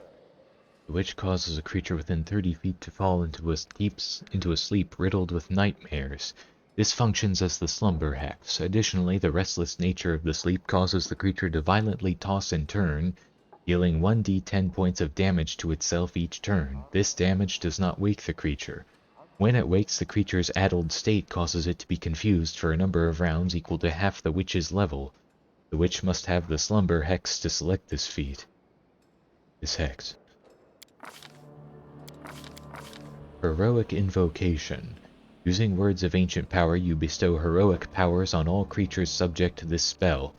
They gain +4 morale bonus on attack and damage rolls, gain 2d8 +4 temporary hit points, and become immune to both fear and charm effects for the spell's duration.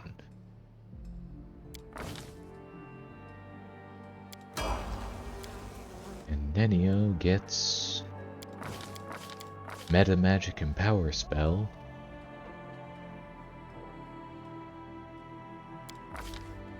Tsunami and Hold Monster Mass.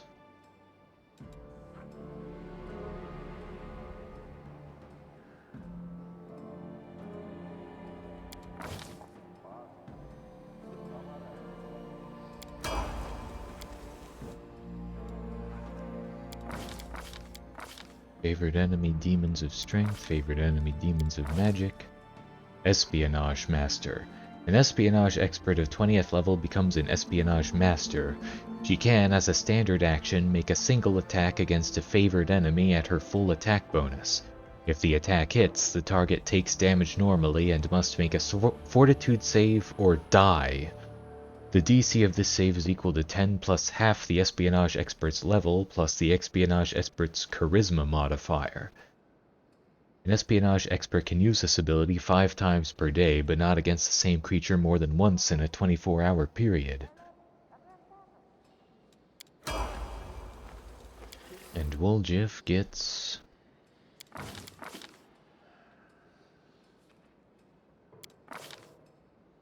Improved Uncanny Dodge. The character can no longer be flanked. This defense denies another rogue the ability to sneak attack the character by flanking her unless the attacker has at least 4 more rogue levels than the target has. Dragonkind 1. You become a medium dragon-like creature. You gain a +4 size bonus to strength, a +2 size bonus to constitution, a +4 form natural armor bonus to AC, immunity to difficult terrain, a breath weapon, and resistance to 1 element. Your movement speed is increased by 10 feet. You also gain 1 bite, 2 claws, and 2 wing attacks. Your breath weapon and resistance depend on the type of your dragon prototype. You can only use the breath weapon once per casting of this spell. All breath weapons deal 68 points of damage and allow a reflex save for half damage. And Cold Ice Strike. You create a shredding flurry of ice slivers which blast from your hand in a line. The line deals 1d6 points of cold damage per caster level, maximum 15d6. Master Strike. Upon reaching 20th level, a rogue becomes incredibly deadly when dealing sneak attack damage. Each time the rogue deals sneak attack damage, she can slay the target. The target receives a fortitude save to negate the death effect. The DC of this save is equal to 10 plus half the rogue's level, 10, the rogue's dexterity modifier, 9. So it's a 29 fortitude save. Once a creature has been the target of a Master Strike, regardless of whether or not this save was made, that creature is immune to that rogue's Master Strike for 24 hours.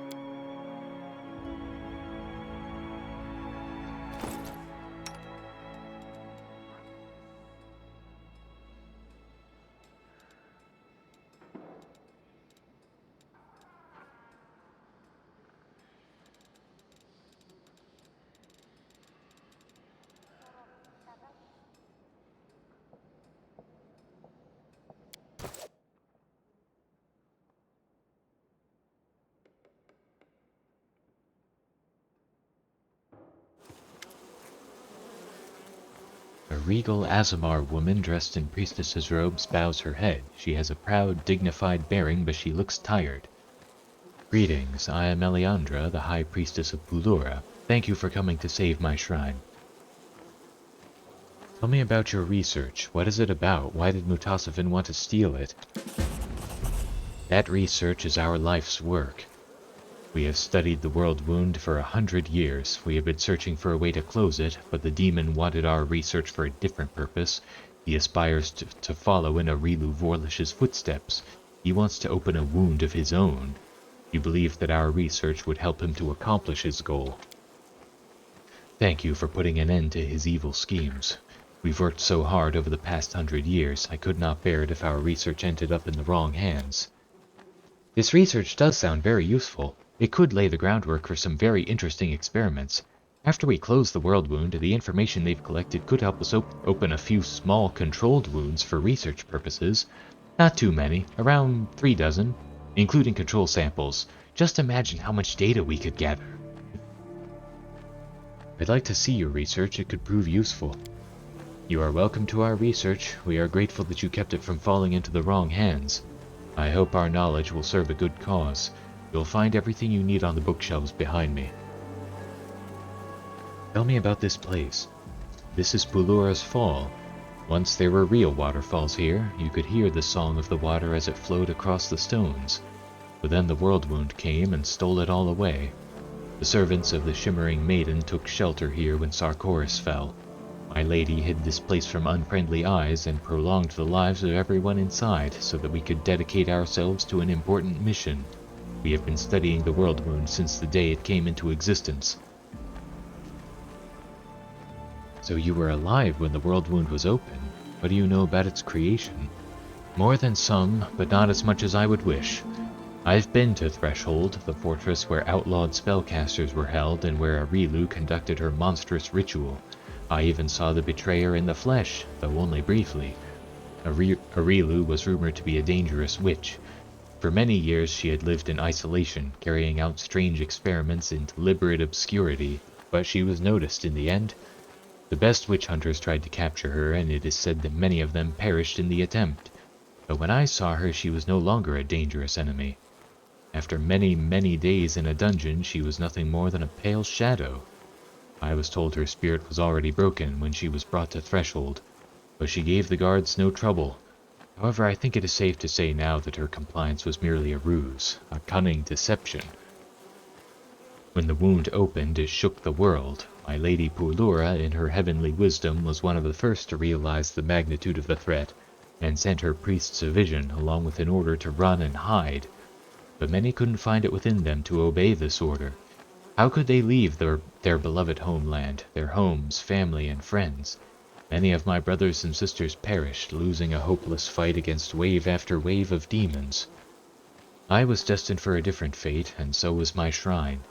Lady Pulura hid it from the eyes of the demons. I had a vision telling me about the work that was needed to be done to avenge the fall of Sarkoris and rid the world of the world wound. That was when I learned this difficult task would take a century to complete, and that it would require us to make many sacrifices. But I was willing. Tell me about Sarkoris. It was a wonderful land, even if many thought it savage and wild. It still lives in my memory, as if nothing has changed. I can see the barges gliding across the surface of the lake. I can smell the fresh air and feel the wind on my skin as it moves through the green forests. Sarkoris was never ruled solely by one person, nor was it governed by a single faith. Clans lived in accordance with their own customs and settled important issues through lively debate and communal meetings. Matters involving the whole country were decided in Eyes by a gathering of the elders, priests, druids, and chieftains. We worshipped Erastil and Pulura, the spirits of our honorable ancestors, the sanctity of nature, and a dozen different deities and magical creatures. That is what Sarkoris was, a land of freedom. However, that freedom was not extended to all. As I think you know, only the magic of druids, priests, and other divine spellcasters was considered honorable. Those who used arcane magic were treated with suspicion, which grew into hatred. It grieves me to remember this, for our hatred was returned to us in full when the witch Arueshalae took vengeance on those who had hurt her. Even in the most beautiful countries, hatred and anger breed more hatred and anger. Pain and sadness breed more pain and sadness. Good people summon demons, and demons come. What will happen to the sanctuary now? It breaks my heart to leave this place, but we cannot stay here. The sanctuary was protected by the secrecy of its location. But now that the demons know about the temple, this is no longer a place of refuge. I will lead the survivors somewhere safe, but I cherish the hope that we will return.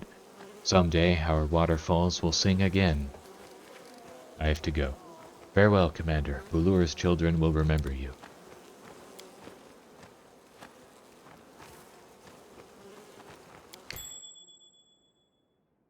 A success worthy of praise.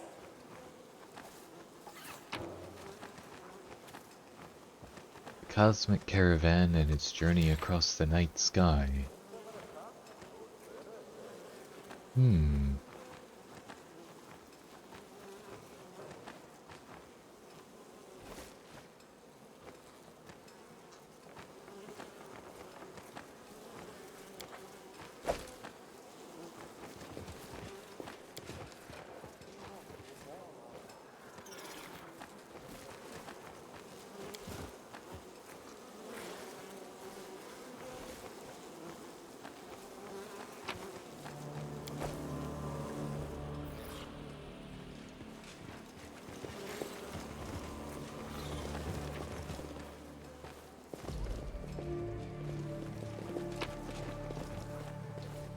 Old Sarkorian Book. In the western mountains there dwelled a clan whose name is no longer spoken today. They were a brave and hardy people who would go down into the deep caves and return laden with glittering ore. The clan flourished. It had all things in abundance, including food and honey, because their neighbors gladly bought the things they forged from the underground ore. Trouble came to the clan on the last day of Callistrol, when the mountain passes were ready to shake off winter's icy grasp like hounds waking from a long sleep. Clamoring clouds of dust rose up from the caves that night. Once the dust had settled, the miners went down to look, for they were brave people who feared neither darkness nor falling rocks. But what they found was not darkness or a cave-in. What they found was the pack, the follower whose true name had been forgotten generations before. This must be the first part of that book. And the final pages of the book have been roughly torn out.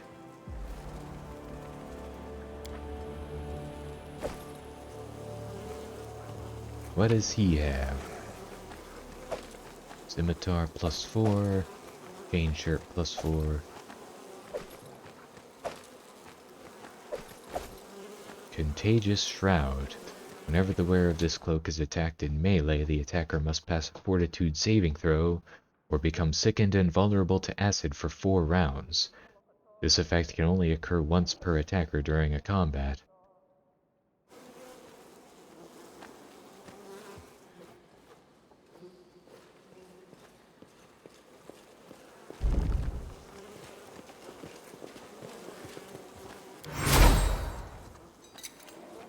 Pretty good, aren't I?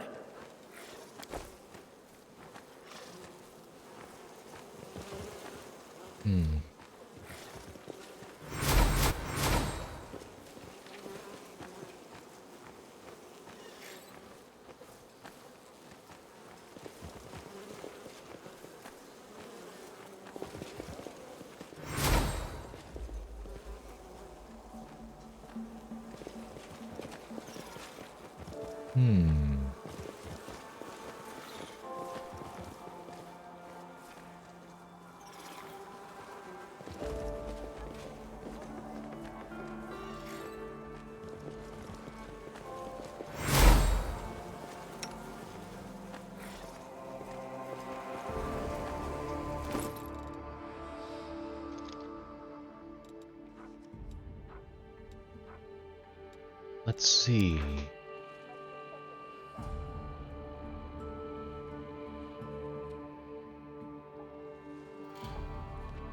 The pack, the follower,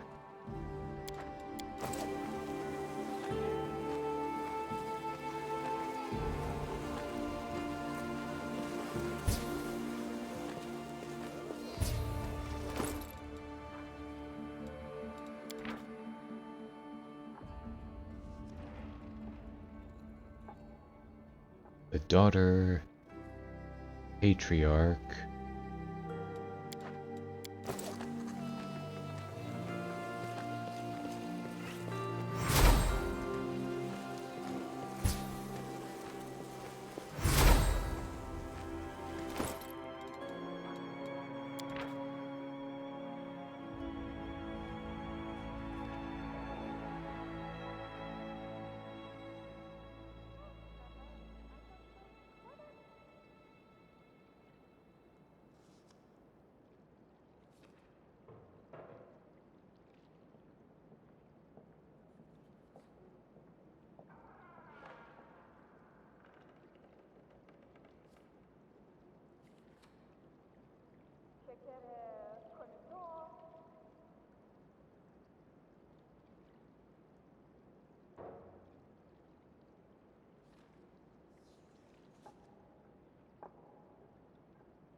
Rider.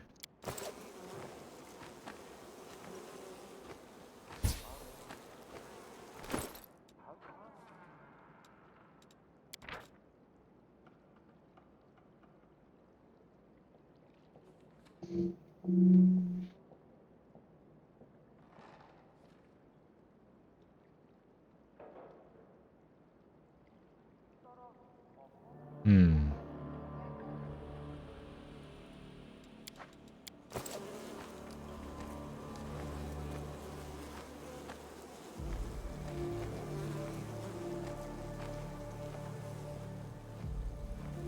There's nothing else.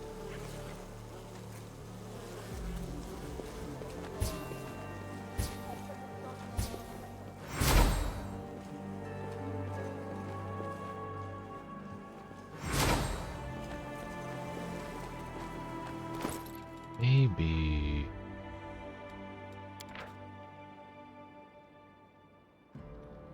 Maybe the follower first.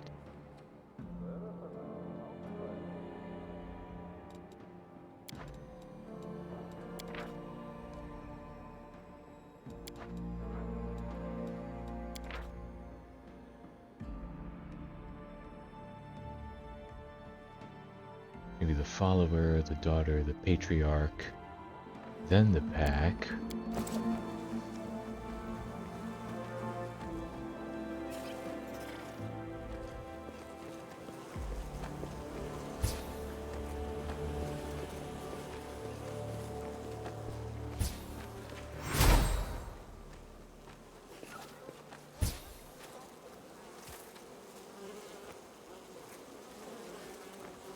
And the rider?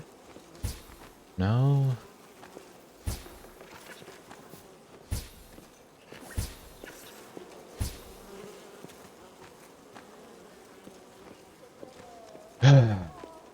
Okay.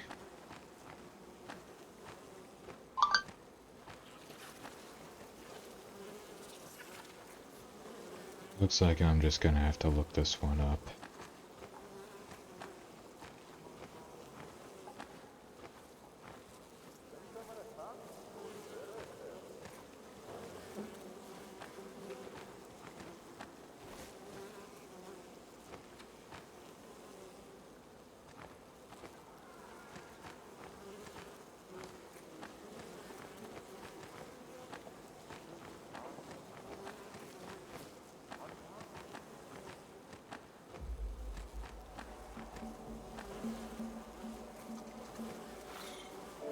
What?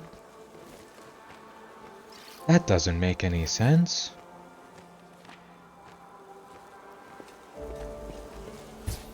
Newlyweds, the daughter, the rider, patriarch, pack, the follower.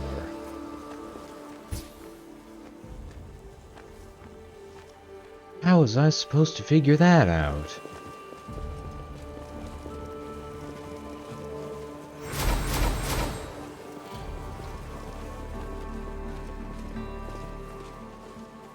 Well, let's see what we got from that.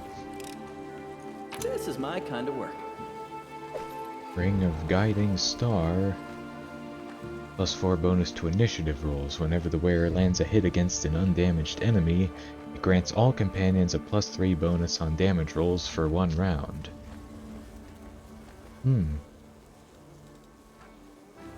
Wand of Heal, Wand of Good Hope, Wand of Cure Moderate Wounds, Summit Mask.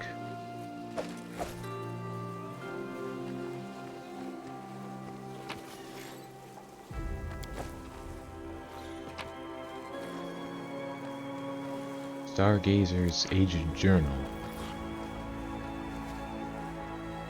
Day 1. From this day forward, I, Berrig, will be keeping this journal to chronicle our holiest mission.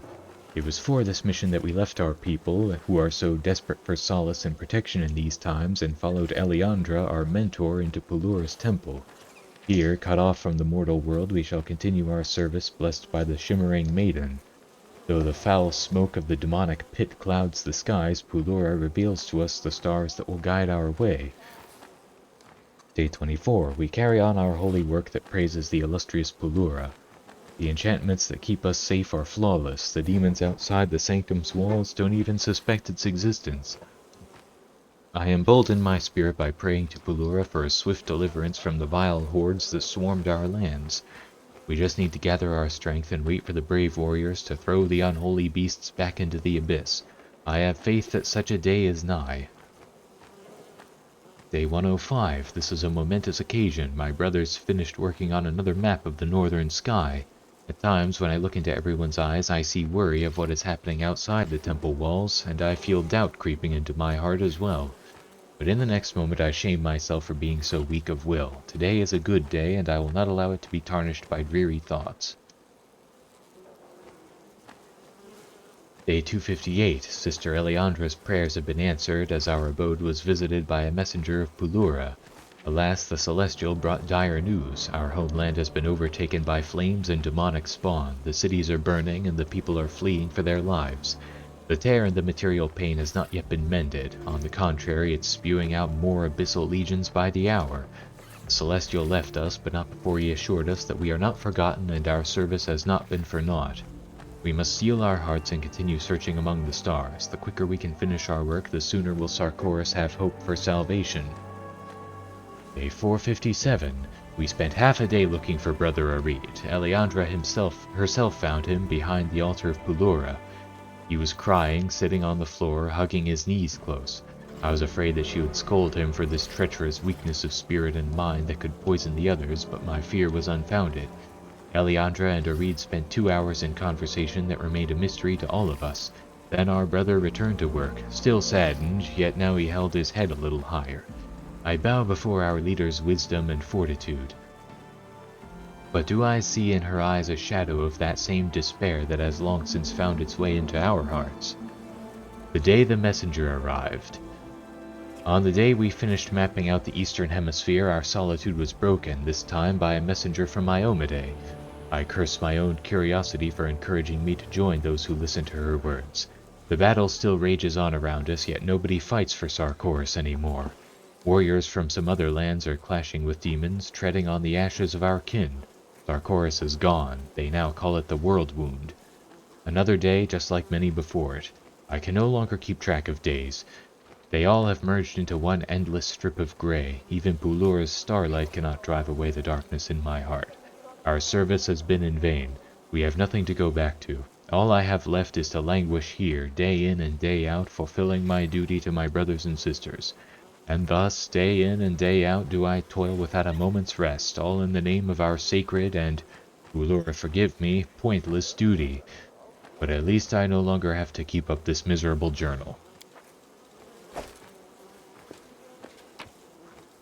And a whole bunch of scrolls. And a tome of clear thought.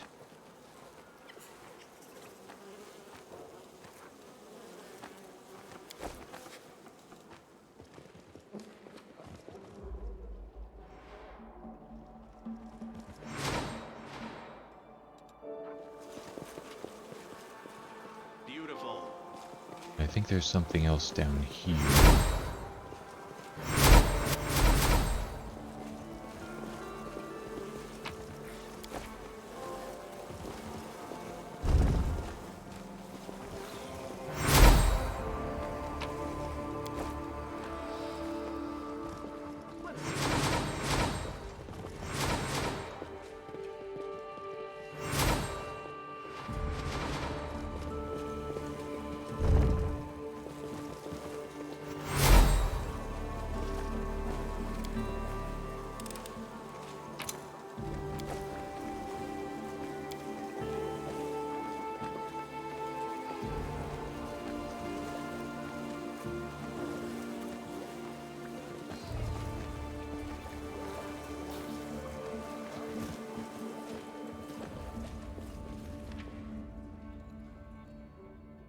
I think that's all I'm gonna find in here.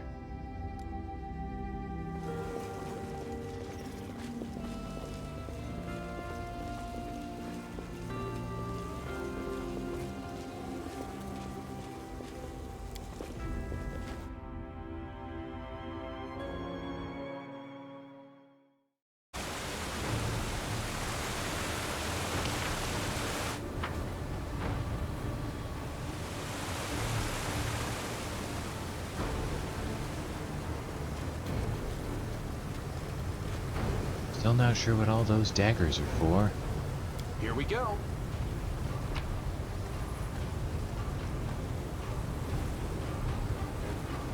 Nope, I missed some. Ganla the wild boar. My army was so vast, all the young grass in the steppe was trampled when they marched. Aragao the saint. I fought like a dragon on behalf of my clan, but in the end I left the world behind and devoted myself to Bulura. That's it.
Yeah.